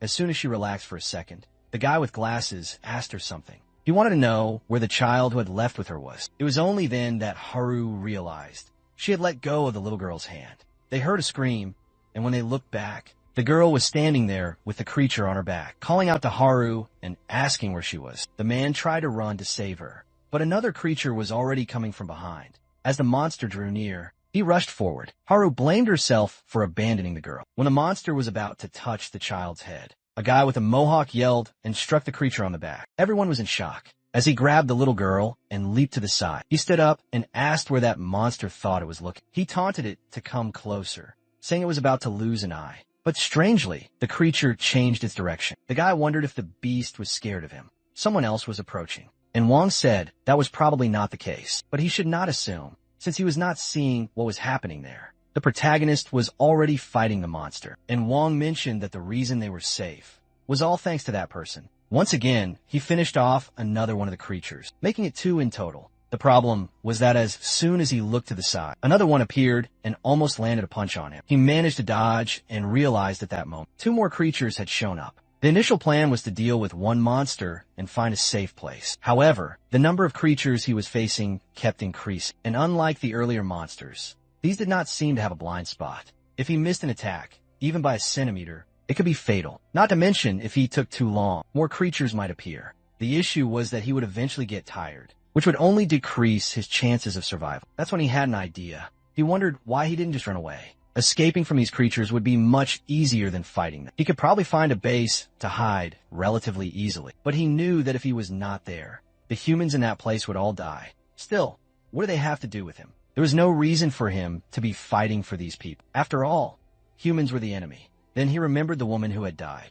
He froze for a second, and suddenly the giant crocodile-like creature was coming from behind. In that moment, he realized he had made a mistake by letting his guard down. The attack hit him squarely on the back, throwing him to the ground. He stood up in agony as the monster approached, and it seemed that even his normally armored body was injured from the blow. The creature continued approaching as he writhed in agony, until someone stepped in front of him. The Mohawk guy stood in his way and told him to relax, saying he handled it. He asked if the boy really knew a way to kill the monsters. But before the protagonist could answer, the guy smiled and said he just wanted to know how he could help in the fight. Another person raised a shield. It was the glasses guy, who said he would help too. He explained it was because he saw the girl was in danger and decided to risk his own life for her. However, the protagonist did not understand why they were helping him. He kept asking himself why humans were acting this way. He was certain humans were the enemy and saw no reason for them to assist him. But the Mohawk guy simply answered, "So everyone can survive." The boy was surprised by this response, and the glasses guy chimed in, saying the Mohawk guy was right. If these monsters killed him, everyone there would die. He stretched out his hands and said, "That is why it is better for them to work together." The protagonist was taken aback for a second, but then he changed his expression and stepped away from the guy's arm. He did not want to trust humans at all. However, he was sure they would do whatever it took to survive, so he calmed down and focused. Then he told them to distract the creatures. If the humans there truly wanted to survive, there was no reason for them to betray him. The giant crocodile started running toward them again, and the Mohawk guy, excited, said, "Finally, it's coming," while the boy focused. Now with all these injuries, he had to finish this even faster. He dashed past the crocodile, and as it turned to look at him, took it to the head. The biker asked where the monster thought it was looking, and declared himself as its opponent. Meanwhile, the protagonist kept advancing. His first target was to take down the creature in the back. But as he approached, a hole in the beast began to glow. He sensed danger was approaching, and suddenly a laser shot out. He managed to duck, but one blast burned his axe. He knew that if it hit his body, it would be fatal, but he got up and kept advancing. The creature started firing repeatedly, and he dodged each shot, gradually closing the distance. He got close enough to strike with his axe, but tentacles sprouted from the creature's back, aiming for his ribs. Somehow, he leaped just in time to avoid the attack and grab one midair. He used the monster's own attack as leverage to get closer, right into the middle of the creature. He felt the energy core. His axe pierced the flesh, but his expression changed the moment it happened. He had missed by less than a centimeter, and now the monster was going to counterattack. He was still in the air when the beast strike was coming for him. There was no way to escape that situation until someone pushed him aside and stepped in to block the attack. Even though the shield was burned, it prevented both of them from dying. The protagonist was stunned for a moment, but quickly refocused and charged toward the monster. He struck with the axe again, and this time it seemed to hit dead center. In the background, Huang and the girl who could only sleep said they wanted to help too, but were afraid they'd only get in the way. But then they noticed the plant-like creature was still on the ground. Everyone froze as it approached the doorway. Someone stepped forward. It was the girl in the suit, who declared it was the enemy of her boss. Meanwhile, the third creature had been taken down. The glasses guy asked the boy if he was okay, and the mohawk guy was impressed by the shape of the dead creatures. He then asked how the boy did it, and said he wanted to help too, not just keep running. The boy explained that every monster has a weakness, and you just have to aim for its center. But the guy had no idea where that center was. The protagonist tried to explain that if he focused, he would be able to sense it. The poor guy gave it his all and guessed it was in the head, but obviously it wasn't. He then said he couldn't find the weak spot, so he would focus on defending while the boy finished them off. The glasses guy agreed and said he would try to buy as much time as possible so the boy could attack the weak spot. But someone rushed forward. It was the mohawk guy, claiming he felt the weak point and was going to kill the monsters too. The two were impressed, at least by his lack of fear. He approached the right side of the monster, while the mohawk guy went for the left of another. Meanwhile, the protagonist noticed that at least now, fighting had become much easier with their help. He had never dreamed of a scenario like this happening. The mohawk guy taunted the beast, telling it to come at him and try to take him down. But as the boy went to say something, the monster's attack had already burned the guy's weapon and struck him in the chest, slamming him into the wall. The boy could not understand why he had not avoided the attack. Once again, he realized just how different and weak humans were. If he did not resolve this quickly, everyone would die anyway. The crocodile attacked to finish off the glasses guy, but the boy managed to hit another core. Now only one creature was left, charging toward him. But then he stopped for a second and remembered there was another creature besides these three. The woman who had tried to protect everyone was already dead on the ground. Haru and Wong did not know what to do. The monster seemed to be draining all her energy, and suddenly, the blood beneath her body vanished. The creature twisted, and after absorbing everything, stood tall before them. Haru froze in place as the monster moved to attack. All she could do was close her eyes, but the creature dissolved right in front of her. Once again, the protagonist had finished it off. The core fell to the ground, and he collapsed right after. The room was a mess, with dead bodies everywhere. The boy stared at the core. He observed it for a moment, stretched out his hand, and touched it with one finger. With that, he seemed to lose consciousness. Voices started shouting to treat his injuries immediately, because he urgently needed help. Sometime later, he began waking up. He sat up, his body covered in bandages, with Haru yawning beside him. Wong was amazed, saying it was a miracle he was already awake. He mentioned that the boy had been out cold, like a corpse, for 2 days straight. The boy, however, simply noted that people had taken care of his body. But then he ripped the bandages off, startling Huang. The wounds on his back had already healed completely. The old man could not understand what kind of miraculous regeneration this was. The glasses guy stood nearby and said he'd been worried the boy might never wake up. He added that he was very happy to finally thank him for saving everyone. But the protagonist only replied that he should forget about it, as he could fight for himself. Then he asked if the guy who had fought alongside him was already dead. The mohawk guy stood up and told him to stop killing off people who were still alive, coughing up blood. He assured everyone his body was tough and resilient. The glasses guy then asked why he had helped everyone, if he wasn't one of the bad guys. The mohawk guy seemed surprised they had that impression of him. He explained that it was because gangsters were always hanging around him. He tried to clarify, saying he had nothing to do with those people. Everyone thought he was a subordinate of that lunatic, but he acted independently. Someone commented that no matter how they looked at him, he seemed very dangerous. But he just replied not to judge a book by its cover. That's when Haru fully woke up and asked the protagonist if he was already awake and feeling okay. But he only asked her why she was sitting beside him if she didn't seem injured like everyone else. Irritated, she said that's what she got for worrying about it. Wong then mentioned that for the entire time the boy was unconscious, she had stayed by his side. She tried to deny it, saying it was not true, and that she would never stay near someone who did not even know her name. But then the mohawk guy chimed in, saying he remembered her when he woke up amidst the chaos. He had seen her running by and thought it was incredible. He had never seen anyone move so fast in his life. Oddly, Haru placed a hand on her forehead, stood up and walked off, leaving everyone completely confused. The protagonist watched her and noticed she did not seem happy, and he remembered the woman from before who had said she knew he did not like her, but at least he could show some concern for Haru. For the first time, he called her by her name and asked if he had pronounced it correctly. She paused for a moment and then walked away, saying that he had. Later, a guy with glasses came to explain the situation. Only 12 people had survived. In the past few days, 43 bodies have been found. Wong stated that they had lost 80% of the people. The glasses guy continued, saying they had discovered something strange when collecting the bodies. Most of them seemed to have been drained of blood, like ancient mummies. One of the women said she had seen the moment. A monster latched onto someone and started extracting their blood. Another woman gasped, saying she was confused and wanted to know what kind of monster it was. There was talk that it might be some kind of government experiment. The glasses guy said he had heard that theory, but did not believe it. He had heard they appeared suddenly from the sky. Would that make them aliens or something?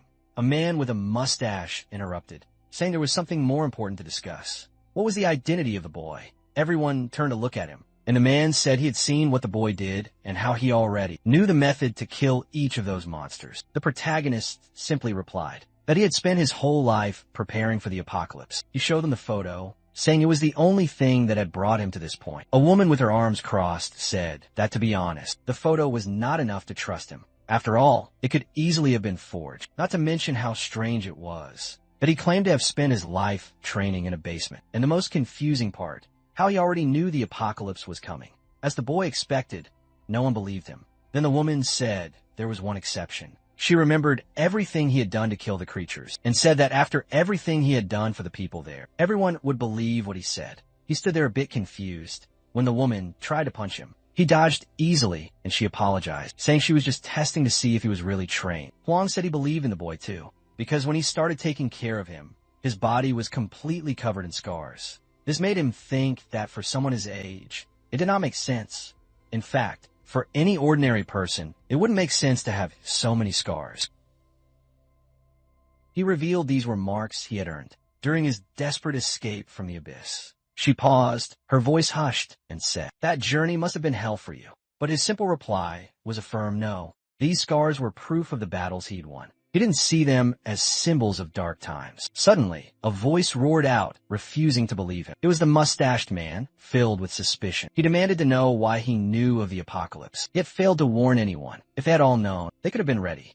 Our protagonist recalled his father's creed. Humanity was the enemy. That was why he refused to ally himself with anyone. Even now, he harbored distrust for these people. But recalling the crucible they had all faced, he knew they had aided him. He was unsure why his father preached that men were evil, but he felt, at least, that these survivors were not so bad. The woman declared that no matter his past, he was vital to the people gathered here. It was because he alone could bring death to the monsters. The man with the mohawk scoffed that if he knew the weak spot, the boy wouldn't be their only warrior. He'd just swing his hammer and the beast would perish. The man with glasses theorized that if he located his mother, he might gain intel about the abominations. But the mustached man shot back. What good would that information do?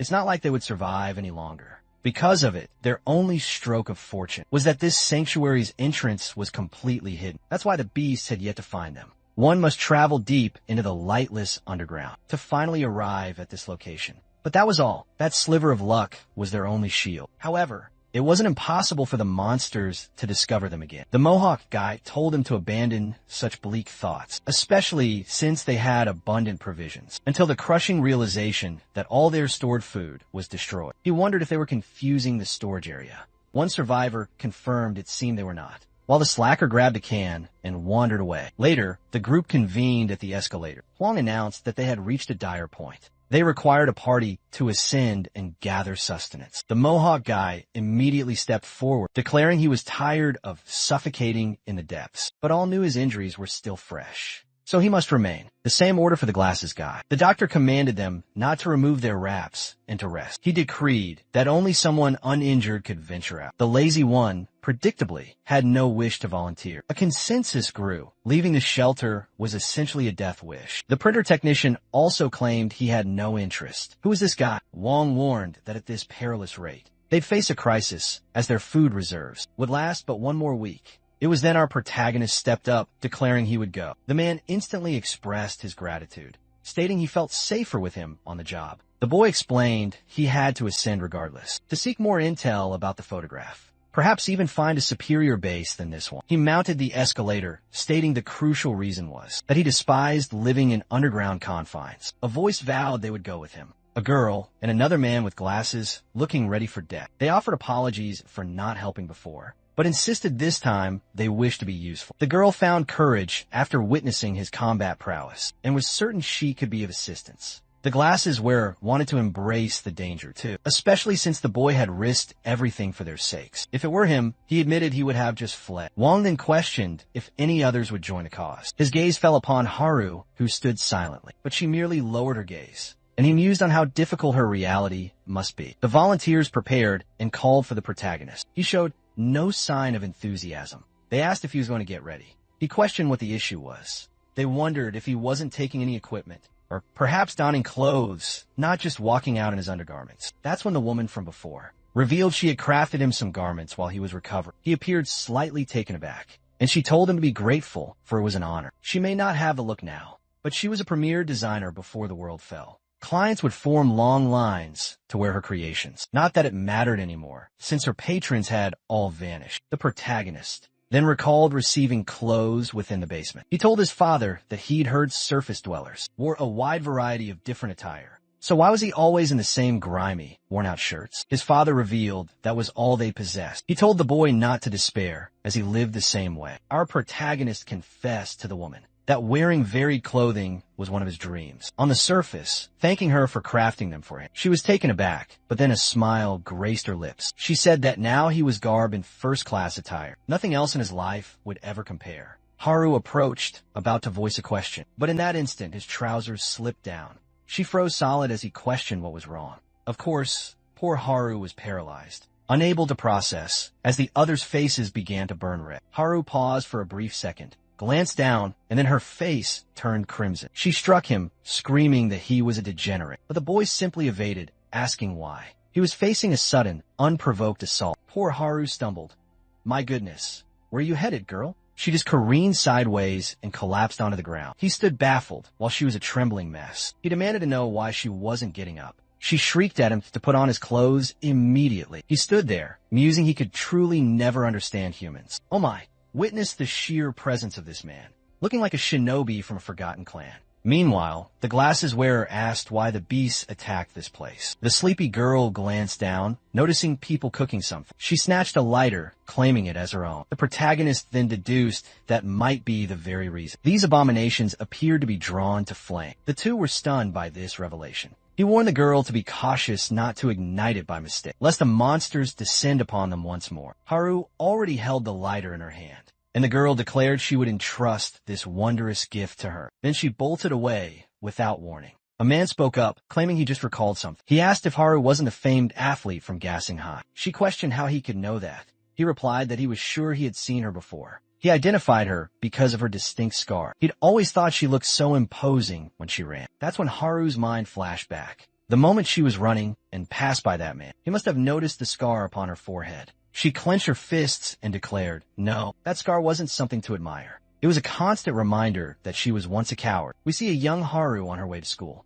As she walked alongside her classmates, a voice called her name from small car. It was her family. They were celebrating her first day of junior high. Her brother encouraged her to remain strong, but without acknowledging any of them, she just pulled her hood over her head. The others wondered about this girl, Haru, before they could solve the mystery. She had already disappeared from view. Her father sat, worried if she would ever adapt. He recalled her as a vibrant, energetic child, but everything shifted after that horrific incident, an event so terrifying it warped her very existence. Then, a flashback. A man had her captive, threatening everyone. The crowd was frozen in fear, but Haru bit his hand. She broke his grasp and began to sprint away, but she tripped, crashing hard onto the pavement. She looked back as the man stalked closer and attacked, leaving that permanent mark upon her brow. Later, she awoke in a hospital bed, panting. Her parents were relieved she had woken up, but she was overcome with desperation. Her father held her, telling her to be calm. The assailant had been captured. There was nothing left to fear any longer. But the memory of him was forever burned into her soul. Back in the classroom, her bangs always concealed her forehead. Some nearby girls were gossiping casually, and when Haru looked toward the window, a shadow made her jump, startled. One of the girls asked how she was recovering. The girls all pressed. What was her greatest fear? Haru paused, then admitted her deepest fear was dying. Until the girls clarified, they meant scary movies. So what on earth was she even answering? Sometime after, it was time for track practice. Many of her peers were whispering about her, but she refused to surrender to despair. Still, ever since the day she acquired that scar, she felt like horrifying. Waves of dread were always closing in on her. When that terror intensified, her entire world would bleach to white. That's why she detested the act of running. Every stride reminded her of the day she tried to flee. As the boys were running at a casual pace, Haru blazed past them, leaving everyone in her dust. But it only highlighted the depth of her own cowardice. The coach declared a new school record. Everyone was astounded. They praised her, admitting they never knew she possessed such skill. People swarmed her, asking her name if she was a pro athlete. She simply said no. But the coach interjected, saying she had a runner's potential. With dedicated training, she could be the best in the entire region. Haru tried to articulate the fear that memory held, but she hesitated for a moment, clenched her fists, and declared, "Fine, I'll do it." Time passed, and her trophy case overflowed. Someone remarked that the girl who started just 2 years prior already shattered several standing records. An older man asked if the girl with the scar was present. The coach confirmed that she was. Opening the door, he saw Haru cooling down post-race. He proclaimed she was the athlete of the hour and requested if he could capture some photos with her. She consented, and a moment later he said he was a fan, asking for a smile. Then he drew in closer, saying the image wouldn't be good if she was so far. But the moment his hand touched her, she relived the horror of her assault. The man stood there, bewildered, trying to comprehend what had just transpired. In a flash, Haru had retreated to the corner. Later, the reporter claimed he felt very awkward. He didn't realize the girl was so peculiar. He insisted that he had done nothing inappropriate. The coach tried to explain that Haru was a bit unusual, but begged the man for his understanding. He said she could be seen as a bit of a coward, constantly fleeing from her problems. Haru stood just out of sight and heard the entire exchange. Back at her home, her father complained about the broken internet. His wife informed him it was because he should learn to put down his phone. At dinner, he offered an apology and asked Haru about the news report from yesterday. She gave only silence. He remarked he never dreamed she possessed such a gift. He was now thrilled to see his daughter on television. But suddenly, Haru stated it was all due to that incident. That was the reason she became so skilled at running. Her father was at a complete loss for words. She clarified that whenever she started to run, she would recall that awful day, which propelled her to run even faster. Ironically, that was the reason she began running at all. She believed if she just kept running, she could finally outrun the cowardly nature she possessed. But after all that time, nothing had truly changed. A deafening silence fell over the dinner table. She prepared herself, about to depart for school, when her father stopped her, saying she needn't fix a thing. It was perfectly fine for her to be a coward. Haru wanted to object, but remained completely silent. Deep down, she knew it wasn't okay for her to be this way. She constantly felt the world saw her as peculiar because of her very nature. People would forever judge her for running away from even the most insignificant things. Just as that reporter had proclaimed, there was undeniably something broken within her. She told her father it was all right. He didn't need to try and make her feel better. It didn't trouble her that much any longer. But he embraced her. He said he wasn't trying to console her. He was simply speaking the unvarnished truth, that it didn't matter if she was a coward. Nothing had changed before or after the trauma. She was still his daughter, the person he loved above all else. He gently swept her bangs to the side, revealing her forehead, and told her she needn't hide. That scar was a medal, proof she had fought and survived. Tears began to stream down Haru's face, thinking people disliked her because she was a coward. That was the only reason she fought so hard to change. But the world was a better place because despite all, there were people who truly saw her. Her brother playfully called her a crybaby. But Haru was fixated on her father's powerful words. There was nothing defective about her, that it was acceptable for her to be a coward. Her father held out his pinky and made her promise that she wouldn't shed any more tears. Every time she viewed herself as a coward, she hesitated for only a second, but then smiled brightly and said, "Okay." With that, her mother announced she was taking her brother. "We'll return soon." Haru and her father remained, watching them go until the wall before them exploded. Before her father could even react, a piece of rubble struck her mother in the head. Her brother was swept away with her. The entire front of their home had vanished. Monstrous beings had begun to stalk the ruins. Her father, desperate, scrambled into the wreckage, seeking his wife's body. He froze for a moment as Haru cried out to him, asking what was happening, where her mom and brother were. But then she saw her father had also lost a leg. She ran toward him, but he yelled for her to stay back. Her mother's body was trapped beneath the debris. Haru didn't know how to possibly process this. She collapsed to her knees, memories of her family tormenting her, as she was consumed by utter despair. Her father's voice cut through, telling her she could still flee. He said he would remain here with her mother and brother. But Haru screamed no. She begged him not to say such a thing, because she could not possibly leave him behind. He was the only person she had left in the world. She didn't want to run away ever again, because she'd never forgive herself if she did. Just beyond her father, a horde of people were fleeing from the creatures. They glanced at the house as Haru rose to her feet. She was about to vow to her father she'd never flee again, when a swarm of shadows converged on him and surged past her. Amid the chaos, she was frozen solid, watching as her father slowly turned to face her. He was engulfed in a radiant light, and she couldn't move. The shadows seemed to pull her backwards. She remembered her father once saying it was okay to be a coward. There was nothing broken inside her. So she ran, thinking he was wrong. She abandoned him, despite her solemn vow not to. And after that day, she just kept abandoning people. Back on the train, Huang observed the protagonist's preparations. He glanced back and saw Haru standing there, motionless. He recalled how alone she seemed and decided to ignore it. He continued his ascent, and she stood frozen, paralyzed by sheer terror. But then she moved. She sprinted past everyone on the stairs and stumbled before him. She was resolved, declaring she would not run away again. She declared, "This time, I'm going with you." Atop one of the towers, was a monster doing push-ups, or was it a trick of the eye? Meanwhile, the party crept cautiously through the ruins. Slowly, they advanced, following the protagonist's hand signals. After some time, he turned and told them they could speak here. It was safe. The woman immediately exclaimed that she thought her heart would surely explode. The glasses guy was convinced that at this rate, they were all destined to be devoured. He turned to Haru, asking how the map was progressing. In that moment, we flash back to the protagonist earlier, handing her a blank sheet of paper, explaining their desperate need for a map. He said it was as vital as finding provisions, because it was their only way to strategize, to know where precious resources were located. Since the task was so critical, Haru had been incredibly eager for the duty, claiming she would manage it since she knew this area. Well now, however, she confessed that while she was sure at first, with the city in chaos, her old knowledge was of little use. The roads that were once simple to traverse were now utterly demolished and unrecognizable. They assembled all the supplies they had found. But everyone felt that after so much travel, they hadn't gathered nearly enough. The majority of the food was already rotting.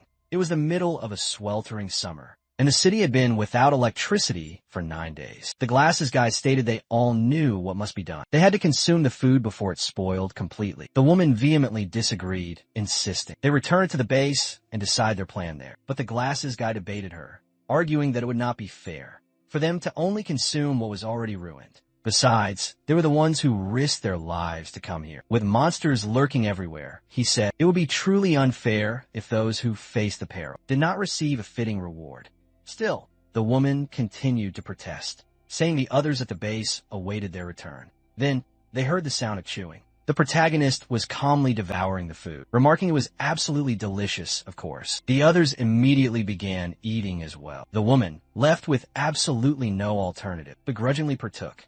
The boy was ecstatic. At the base, they only had tasteless nutritional paste. At least this was savory. Just eating it brought him joy. Haru then mentioned she recalled the first time they met. They had shared a piece of bread together. Back then, she had thought he was a total moron for not even knowing what bread was. He paused, then presented her with a pile of supplies, stating that his debt to her was now cleared. She was baffled and asked what on earth he meant. But he was, of course, repaying her for that day. When she said he must pay back 4 times what he took, she just stood there completely puzzled, and he figured she must have forgotten her own words. He thought to himself that she must enjoy taking a loss, calling her a fool. Naturally, she furiously retorted, demanding to know who he thought he was to say such a thing. Later, they resumed their treacherous journey. Before all this, the protagonist had taught them the most critical rule for traversing the surface world. Do not be discovered by the creatures. If anyone was seen, they would be forced to fight, and before they could eliminate the first monster, more would have already converged on their position. If that occurred, they would be swarmed by a limitless horde. While remembering this, he saw something descending from a rooftop. A creature dropped, casting its shadow before him. The moment he perceived the shadow, he He knew what it meant. The plan to remain hidden had failed. He looked back as the beast landed right between them. Everyone panicked, and Haru began to tremble uncontrollably. Immediately,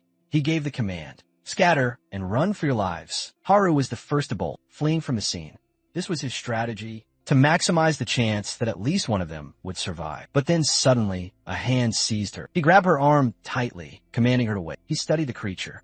It didn't seem to have seen them. The monster wasn't showing any reaction at all. The shaking glasses guy tried to retreat, but he accidentally made a noise on the ground, and the creature lunged directly toward him. It was then the boy realized the monsters react to sound. Haru was about to let out a scream, but he clamped a hand over her mouth. He signaled for silence, while their eyes remained fixed on the abomination. He readied himself, knowing if they drew more beasts, their situation would become completely hopeless. He would have to fell the monster in a single, decisive blow. Earlier, he had been presented with a weapon.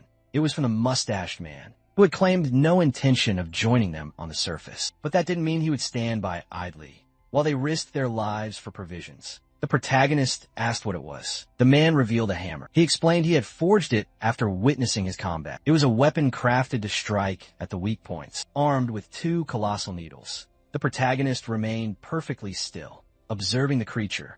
In a heartbeat, he vanished, launching himself toward the beast. This was their one and only chance. If they failed, the entire city would be alert. The others watched in terror as he struck, hitting the core dead center. The creature dissolved instantly. Finally, the grueling day drew to a close. They made a temporary camp, sleeping outside the city limits. The boy sat, staring at the weapon he was given. He remembered his father owned countless weapons, but his father always insisted he must not rely on tools. He needed the power to defeat any foe with his bare hands. The boy had once asked his father if he was referring to the humans above. The stern man fell silent before finally answering, yes. Weapons were not meant for people like them. His father had said, and soon he would grasp why. But the boy only became more perplexed. His father had claimed he would understand, but he couldn't fathom killing these monsters without a weapon. And what was even more bizarre was that his father had never once mentioned these creatures. Perhaps it was because he never believed they existed either. After all, he didn't even believe in the end of the world. But slowly, the boy started connecting the pieces. Why he endured such incomprehensible training. Each and every one of those trials was to teach him combat, how to survive against these abominations. But there was still a piece that didn't fit the puzzle. His father had declared he had no intention of ever releasing him from the basement. So if that was the truth, why train him for surface survival? Which part of this story was a fabrication? Did his father truly never intend to let him leave? He recalled the moment his father had panicked. He was absolutely certain that wasn't an act. And aside from the lie about his mother, his father seldom told falsehoods. If he truly did not mean for him to reach the surface, then the training must have been to ensure his survival, should the unthinkable happen. But something still felt wrong. On the day the apocalypse descended, all the doors to that place had been unsealed. He was sure that was not part of the original design.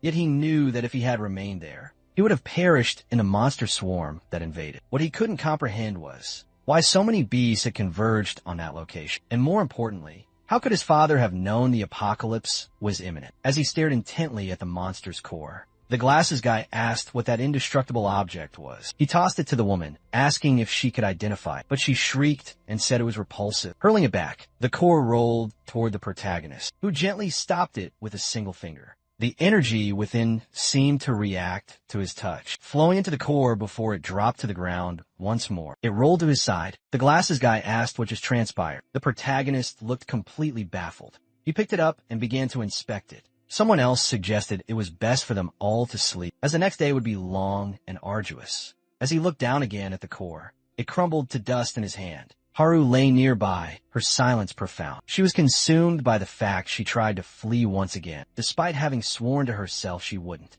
She remembered the girl she had left behind, and whispered that she must offer her an apology. The protagonist laid down to rest as well. He seemed to recall his father engrossed in a book, pondering the fragmented memory. He remembered a time when his father was just normal. So long ago, he had almost forgotten what it was like. The boy asked his father if he could read that book. His father agreed. It was a legend from his homeland, a saga of a hero whose name, but his father's image vanished, and the boy awoke to find Haru right beside him. In fact, far too close. What was she even doing? But don't get your hopes up. Of course, she covered his mouth, trembling with fear, pointing off to the side. A sound was coming from the rocks. The two remained completely motionless, watching. Haru was sweating absolute bullets. What emerged was a tiny field mouse. She breathed a massive sigh of relief, muttering she couldn't believe she got so worked up over that. It was then she realized she was lying on top of him. The protagonist noted that she was rather heavy and asked if she would please get off him. Enraged, she yelled that she was not heavy and told him to be silent. Later, she was surveying the city with binoculars. No matter where her gaze fell, it was teeming with creatures. She called out to him, asking how the map was progressing because they must depart. She said it was proceeding just fine, but reminded him to address her by her actual name. At that moment, the glasses guy inquired about the boy's name, since no one knew it, including themselves. The protagonist answered that he did not possess a name, having never been given one since he was a child.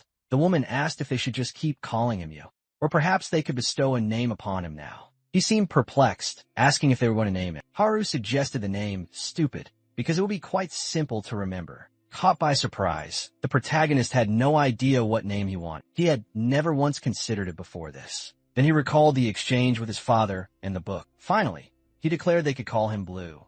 Everyone was slightly taken aback. Haru remarked it was a peculiar name, asking if it had a meaning. He responded that it did not. It was merely the name of a hero in a book he read as a child. That's when the group realized they hadn't introduced themselves. The woman said her name was Eugene and the glasses guy was John. Haru then introduced herself, adding that she was certain the idiot wouldn't remember any of their names. The protagonist was about to introduce himself, but everyone stared at him, waiting expectantly. He remembered his time in the basement. Lifting a pencil, he announced, "My name is Blue. It is a pleasure to meet you." Haru smiled, and the group exchanged looks, saying it was a pleasure to meet Blue as well. He thought back to the dreams he had of escaping that prison. He always fantasized that if he could reach the surface, he'd greet people and have actual conversations with them. Perhaps he even wished to become friends with them. John extended his hand and said, "Now we are companions." But just as the protagonist reached out to shake his hand, memories of all the death and carnage flooded his mind. The thought of finding his parents stopped him, and he recoiled, saying only no. Everyone was confused by this strange reaction, but it was time to press on with their journey. He knew that without this world-ending cataclysm, he would never have become allies with these people. But finding his mother was his absolute priority. This wasn't the time to pursue the dreams he once held. At that moment, a desperate scream echoed nearby. Ahead of them, a man was defending himself from a beast. The monster, a colossal beast with gnashing teeth, was attempting to devour him. Eugene began to rush forward, but the protagonist stopped her, asking what she was thinking. Flustered, she insisted they had to help the man. Otherwise, he would die. The protagonist firmly replied with a single word, "No." He explained that if they could hear the man's cries, then so could every monster. Eugene insisted. They still had a chance to save him before something worse occurred. But the protagonist reminded her of what she had sworn before they ascended to the surface. She had promised to obey his commands. Eugene hesitated, torn, not knowing what to do. Suddenly, she darted toward the doomed man. The protagonist shouted that she was a complete fool. She grabbed a tree branch and stabbed the beast in the back, throwing it to the side where it rolled away. The man, shocked to see other survivors, stammered. Eugene told him to be calm and remain silent, so they could guide him to safety. But the man yelled out, warning her to look behind her, just as the monster lunged right for her head. The protagonist saved the day once more. The man was utterly stunned, asking how he did that. If she comprehended the chaos she'd just unleashed, she had plunged them all into mortal peril. They saw the man's legs were completely shattered, deepening the crisis they now faced. The protagonist knew this man was a liability. Then, a chilling sound reached his ears. Beasts were swarming in from every shadow. He decreed to the man their help was at its end. They had already gambled everything to save him once. He then turned his cold gaze on Eugene and said, if she wished to be this man's savior, he would not care, but if that were her choice, she was forbidden from following him further. He reminded her of the oath she had sworn to him. To survive on the surface, Eugene conceded, saying the boy's logic was absolute. This was not the time for sentiment. They had to remember the survivors awaiting them at the base. Eugene wavered for a moment, then finally declared, fine. She said, I will obey your command. But the protagonist looked utterly stunned. The man she had rescued finally spoke, demanding who gave them the right to abandon him. He commanded them to cease their cruel jokes. It was clear he would perish if left alone. He screamed that leaving him here was worse than murder. It was the same as a death sentence. The protagonist, his patience gone, commanded him to be silent. Suddenly, a new presence began its approach. The man, in his desperation, drew even more attention. They were completely surrounded. Amid the chaos, our hero took a moment to center himself. Haru asked what their next move was as monsters were sealing off every possible escape route. He said the worst had not yet befallen them. They still had a window to escape this deadly trap. They knew the path from which they came was still clear. All they needed was to retrace their previous steps. But then, the man produced a small, deadly lighter. They all demanded to know his insane plan. He gestured toward a nearby chemical warning sign. She screamed at him again, asking if he knew that would lure every monster here. The man calmly stated that he knew its exact effect. After all, he had accidentally annihilated his previous shelter. The boy demanded to know why he was doing this. The man flicked the lighter, releasing a plume of smoke, saying he wanted one last smoke before death. Monsters immediately began stampeding from every direction. Blue roared for everyone to run for their lives. The man on the ground was the first to be consumed. Two beasts lunged at the protagonist, who drew his blades. Meanwhile, Eugene and John began their desperate retreat. Haru stood there petrified, watching as our protagonist was engulfed by the horde. She couldn't understand why he chose not to flee. He dodged a savage attack, sliding away just to evade another. He closed in on a one-eyed abomination, found its core, and struck it down with precision. He managed to vanquish one beast after another, but was then struck, sent flying as more beasts closed in. A rock suddenly smashed into a creature from behind. The protagonist looked up, completely baffled. It was Eugene who had hurled the stone. The group was trembling, but they remained. He demanded why they hadn't fled when he gave the order. John shouted back a defiant no. He reminded him that while he commanded them to escape, he himself had not retreated. The protagonist paused, questioning why he hadn't, in fact, fled. Then the stark realization struck him. He didn't run because he knew they would all die if he did. Now, John stood face to face with a monster. Haru saw Eugene fending off another of the beasts. She remained behind them, paralyzed, completely unable to take any action. As the cores of slain monsters littered the ground, Blue continued his fight, yelling for them all to run. John, clutching his bat, said it was all right, as their numbers were dwindling. If they fought with all their might, they could return to the base as one. But then, a truly bizarre creature appeared. It possessed a female form, but was a horrifying sight, and it was clear this would not be an easy foe. The protagonist froze, his blood running cold. The creature held at least 4 cores within, glowing through its semi-transparent flesh. It formed a grotesque, mocking head, and John asked what was happening. That's when he turned and witnessed a terrifying sight. All the other monsters were kneeling in its presence. He froze, and Blue screamed for him to run. But it was far too late. The creature had already passed him, clutching his still-beating heart in its palm. John dropped his bat, staring at his own heart, before his lifeless body crumpled to the earth. Haru fell to her knees, screaming in pure despair. Eugene cried out his name, while Blue stood frozen, powerless to act.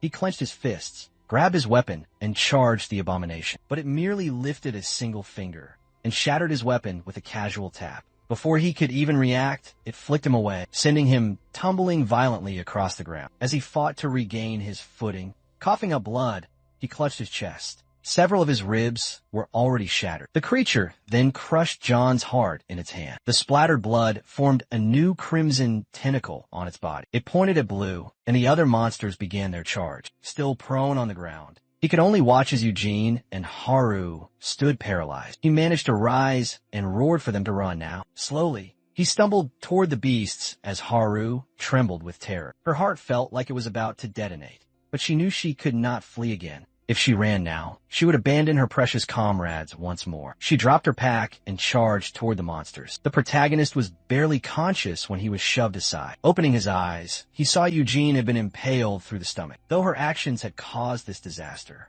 it was a soul-crushing sight for Blue and Haru. Eugene, clutching the monster's arm, offered an apology. She admitted it was her fault for dooming them all. She begged them to escape and give her sacrifice meaning. With that, she fled, drawing the horde of monsters toward her. But once again, it was a complete massacre. The protagonist could only watch, helpless, as the tentacled female began to harvest the cores from all the defeated creatures. Looking to his side, he saw Haru trembling uncontrollably, wiping the blood from his lips. He stood and commanded her to run. She couldn't move, unable to comprehend the carnage, but he insisted, saying this was their only chance. Eugene's body was being consumed as the creature continued harvesting the cores. Haru demanded to know what he was talking about. Ignoring her, he continued his slow march toward the monsters. She screamed, asking if he had lost his mind. From the start, the plan was always to scatter and flee. He acknowledged this, saying at the time it was the correct choice. She then demanded to know what had changed. He answered that it changed because it had been fun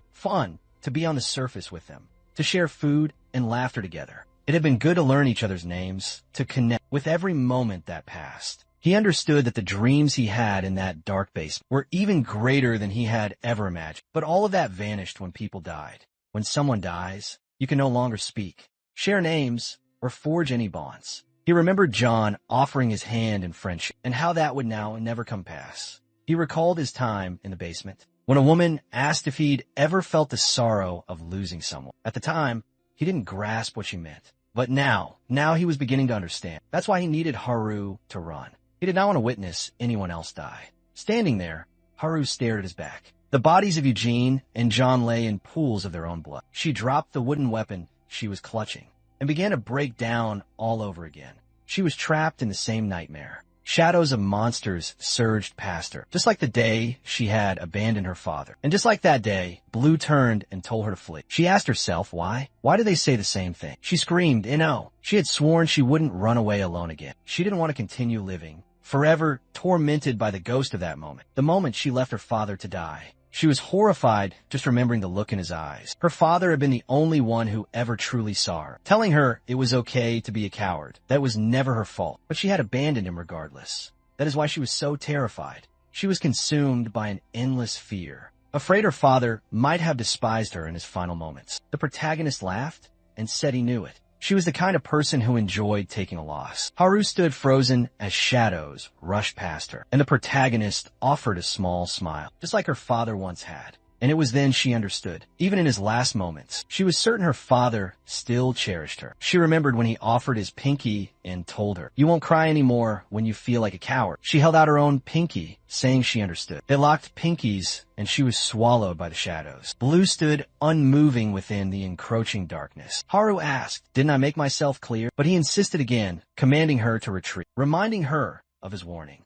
Everything would be lost if she were to perish, and he refused to witness another person die. But she continued her advance and demanded, "Who said anything about me dying?" She declared she would survive, no matter the cost. She hurled a can of gasoline onto the ground, crushing it beneath her foot. She vowed she would continue to live, sharing conversations with him, calling each other by name. The protagonist had no clue what she was planning. Then she produced a lighter and said, "This is how we will truly become friends." When she ignited it, the creatures all turned toward her. He demanded to know what she thought she was doing, but she simply replied, "Don't you dare give up, to keep on living, no matter what happens." She dropped the lighter, saying she always ran to save herself, but from now on, she was going to run for others. With her feet now engulfed in raging flames, the monsters began to converge on her. As she shouted back, "I'll see you back at the base." Blue was still motionless as the horde charged after her. Haru fled, leaving a trail of fiery footprints behind. At first, the monsters were a distant threat, but they rapidly closed the distance until one nearly reached her. She evaded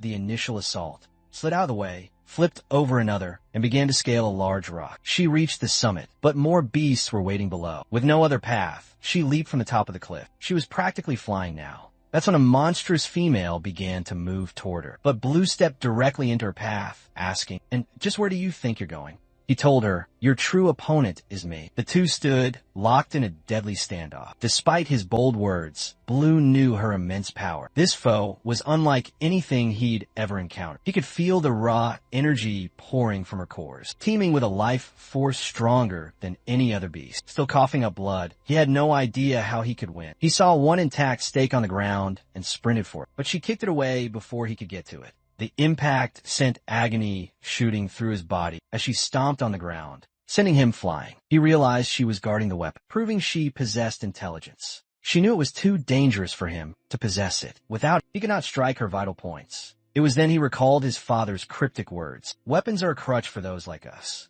One day, you will see the truth." His father had told him. Blue had no clue what that meant, but his father had smiled and proclaimed, "Even without weapons, we are the strongest." He recalled that he had never once seen his father use a weapon. As the creature stalked slowly toward him, he took a stance his father had drilled into him. The strongest stance, he had called it. designed to prepare him for any possible threat. His father had taught him that all beings possess life energy. Humans on the surface, beasts, plants, and even the two of them. Everything in creation utilizes this power. His hand had to become a conduit for this life energy. He had to focus all of his will on his fingertips, channeling his entire inner power there. Once he could feel its presence, he had to learn how to command it. Blue had been confused, telling his father he felt nothing. What is this life energy nonsense? He had asked. His father had reassured him, saying, "You may not understand it now, but one day you will need this power." In the present, Blue assumed the ancient stance. He began to perceive how each creature used its life force. Slowly, he located his own deep within himself. The energy began coursing through his body, and he remembered his father's words. When this happens, the power is finally yours. Blue felt a bizarre warmth, as if his entire body was aflame. He recalled asking his father what would change when he used this power. His father had replied, "You'll be able to move just a little, a tiny bit, almost like how I move." The female monster was now directly behind him. Suddenly, he pivoted, delivering a blow directly into her arm and abdomen. Blue's punch drove deep into the creature, sending it rocketing backward. The monster was dragged along the ground, trembling, even though it possessed no eyes. It was clear that the damn thing was shocked. Our protagonist could finally perceive every move of the creature. His body was now swift enough to react to it all. Even the slightest tremor of a nearby rock was noticeable. It felt as if time itself had slowed to a crawl. The only problem was it hurt like absolute hell. His entire being felt like it was on fire, and his blood vessels were searing with pain. But at least now, he was certain he could face her head on. The creature readied itself and charged him once again. Blue focused once more and managed to evade the kick. But he quickly realized another strike followed right behind. He tried to block it with his arm, but she caught him in her grasp instead. She swung him through the air and hurled him away mid-flight. He managed to right himself,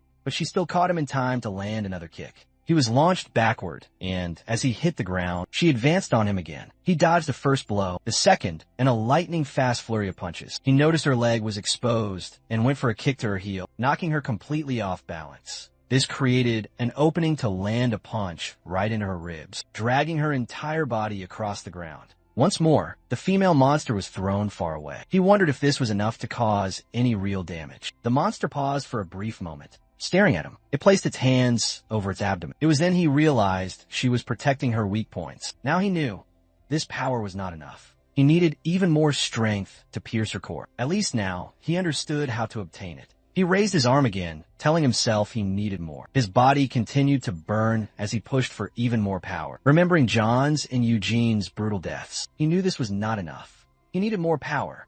No, he needed this power before this tragedy ever happened. The energy coursing through him seemed to amplify. After enduring the agony for some time, he focused, and his eyes began to glow blue. He paused, lowered his head, and took a deep breath. Then he opened his eyes and told her to bring it on. More and more arms began to sprout from the monster's back. She glared at him for a single moment, before launching at him with blinding speed. But no matter how fast she moved, Blue seemed to anticipate her attacks. Now, he told himself that all he needed was to be stronger. As he opened his fists, several seeds fell to the floor. He had torn a hole straight through the creature as she began to crumble. He muttered that if only he had been stronger, no one would have been harmed. But that final attack came at a great cost. He collapsed to the ground in excruciating agony. As he struggled to rise, he noticed a shadow looming beside him. The monster was not yet defeated. Above the wound he had inflicted, a single, solitary core remained intact. The monster grabbed John's and Eugene's bodies. Blue screamed at her to stop, to let them go. But she pulled their bodies close, and her wounds began to mend. In the next instant, she held him by the neck. He tried to break her powerful grip, but it was completely useless. Suddenly, a mouth appeared on her face, and she began to grin. Looking past the abomination, he saw the two lifeless bodies. Unfortunately, he no longer knew what to do. He was becoming disoriented and could no longer think clearly. Falling into a black void, he had only one thought. It felt like he was being absorbed by something. As he thought, all I want is to kill that monster. Suddenly, the creature's expression shifted to terror. The protagonist was staring at her with a glowing, crimson eye. He seized her arm once more. The monster looked absolutely horrified, as if being dragged into a bottomless abyss. She could not break free as he continued to crush her arm. Finally, she tore herself away, leaving behind a bloody stump where her arm had been. He destroyed the last remnants of her hand, while the monster made strange, guttural noises. He stood there, staring her down with malice. Slowly, it seemed he was falling further into darkness. The monster, unable to bear it, hurled herself at him. The scene cuts to another part of the city. Someone was studying a map,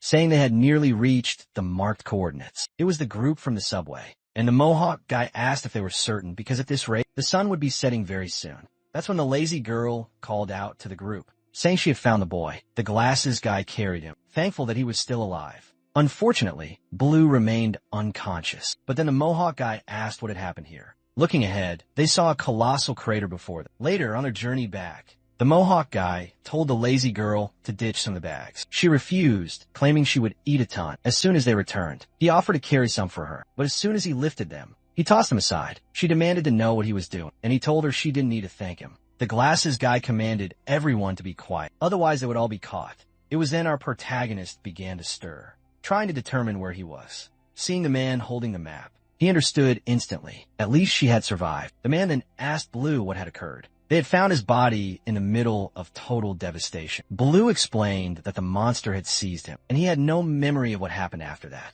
He truly did not know how he had survived. Suddenly, a monster appeared before the Mohawk guy. The beast charged, and the Mohawk guy looked thrilled, saying he was bored from the lack of killing. But Blue simply strode past him, heading directly toward the monster. The group called out his name, telling him to wait, as he had no weapon. Ignoring them, he focused energy into his finger. When the monster lunged, he stepped back and delivered a kick straight to its chest. The group was stunned as the entire creature fractured and disintegrated from a single, effortless blow. Once again, however, Blue was left drained and began to collapse, caught by the man with the mohawk. The man held him and demanded to know if he was even human. Later, they arrived back at the subway.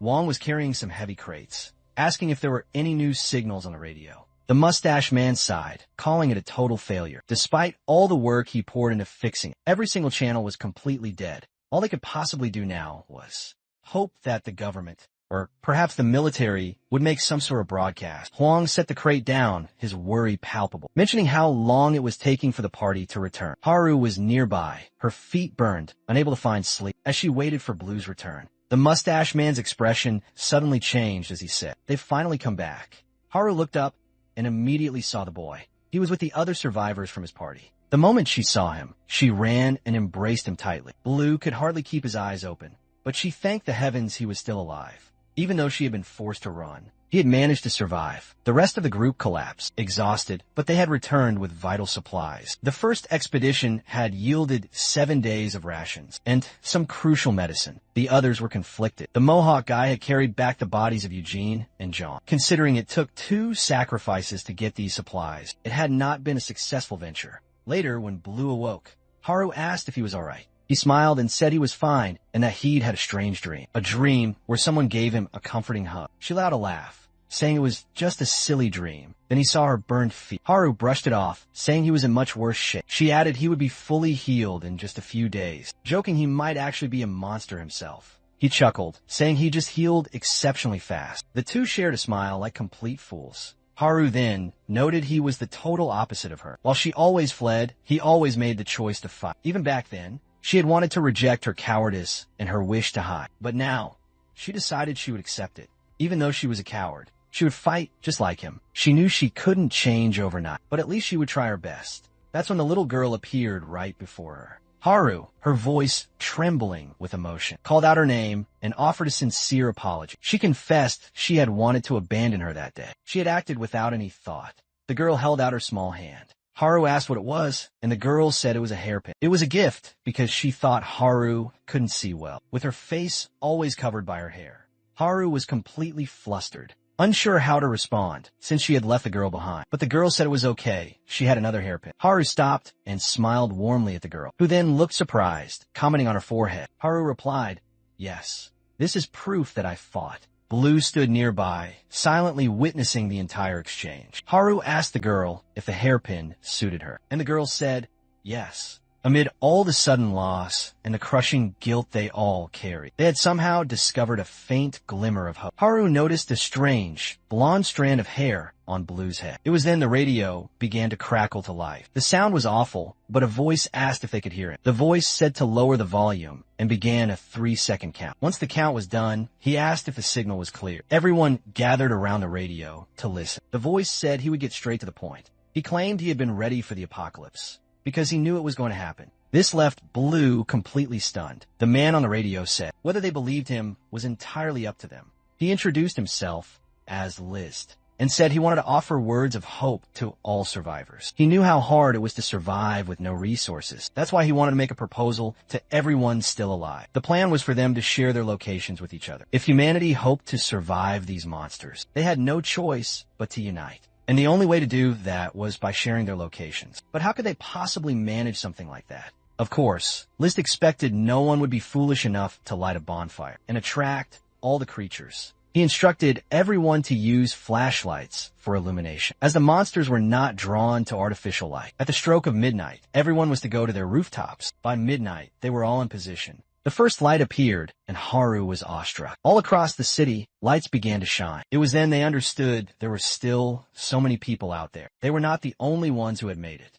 The group then suggested to Blue that if this Liz guy knew about the end of the world, he might have some connection to his father. The mustached man said he was likely telling the truth. The apocalypse had begun less than a month ago, and it would have been impossible for anyone to modify radios to military-grade levels in such a short period of time. Even a master technician would need at least a month and a half. Blue now realized something. His father wasn't the only one who knew the apocalypse was coming. This meant Liz might also know where his mother had vanished. Liz's voice on the radio spoke again, saying his location was where the brightest light could be seen. He commanded everyone to survive. Blue was already donning his gear, preparing to depart. The Mohawk guy stopped him, asking if he truly intended to leave without a word. That was precisely Blue's intention, and he told the man not to dare follow him. He was fine on his own. The Mohawk guy said he didn't care and insisted on joining him. But Blue said no. He remembered the fate of his last allies and said it would happen again if the man came with him. Suddenly, the Mohawk guy placed a hand on Blue's head, making him turn angrily, demanding what he was doing. The man said, "Do not underestimate me." The people who left did so because it was their choice. They were ready to die the moment they stepped outside, so Blue didn't need to shoulder the weight of their deaths. He added that if Blue continued to blame himself, it would be disrespecting their final wishes. And he asked why Blue always looked like he'd been through hell. The Mohawk guy, much older, said Blue could rely on him in times like these because they were now comrades.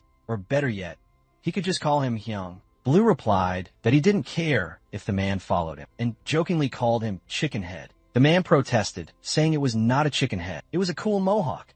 Just then, Haru appeared, demanding to know where they were going. She declared that no matter the destination, she was coming along. She said he needed a cartographer, and for the record, she was not asking for his permission. There was nothing he could do to possibly stop her. Blue said he had no intention of stopping her anyway. The mustached man then appeared, asking what this assembly was all about. It turned out everyone else was awake, watching the drama unfold. The mustached man looked down and said, Blue almost left without taking the weapon he had forged for him. But another man noted that Blue likely didn't need it anymore. They stared at each other for a tense moment, and the man said Blue continued to astonish him. The very first time he saw him, Blue had effortlessly taken down an older man. Then, he witnessed him slay a monster they all thought was invincible. Now, he heard rumors Blue was moving in ways no normal human could. What he wanted to know was who or what was Blue really, and what would he show them all next? Later, the Mohawk guy asked if all he had to do was make a specific gesture to become as powerful as Blue. He punched a wall, instantly regretting it, and called Blue a liar. But Blue promised him it was real. He just didn't fully grasp how the power worked. He explained you must be able to sense a life force. The group asked what that was even supposed to mean. He explained it was an energy held within the body, but no one seemed to understand him. Blue wondered how he'd been able to feel that life force back then. That's when he detected a new sound. He told everyone to halt. There was something very close. Haru, terrified, asked if it was another monster, if they should flee. But Blue knew it wasn't a beast. That kind of presence could only belong to a human. A woman emerged, begging them for their help, saying she had been fleeing from the creatures. After her entire family was devoured by monsters, she begged them to offer her salvation, promising she would grant them one wish, anything they desired. The Mohawk guy clearly intrigued, asked, "Anything?" Flustered, the woman confirmed it. He paused, thought for a moment, and said he knew exactly what to ask for. Turning to the group with a mischievous grin, he commanded them to smash the like button. That helps Mamoru to forge even more epic tales for you.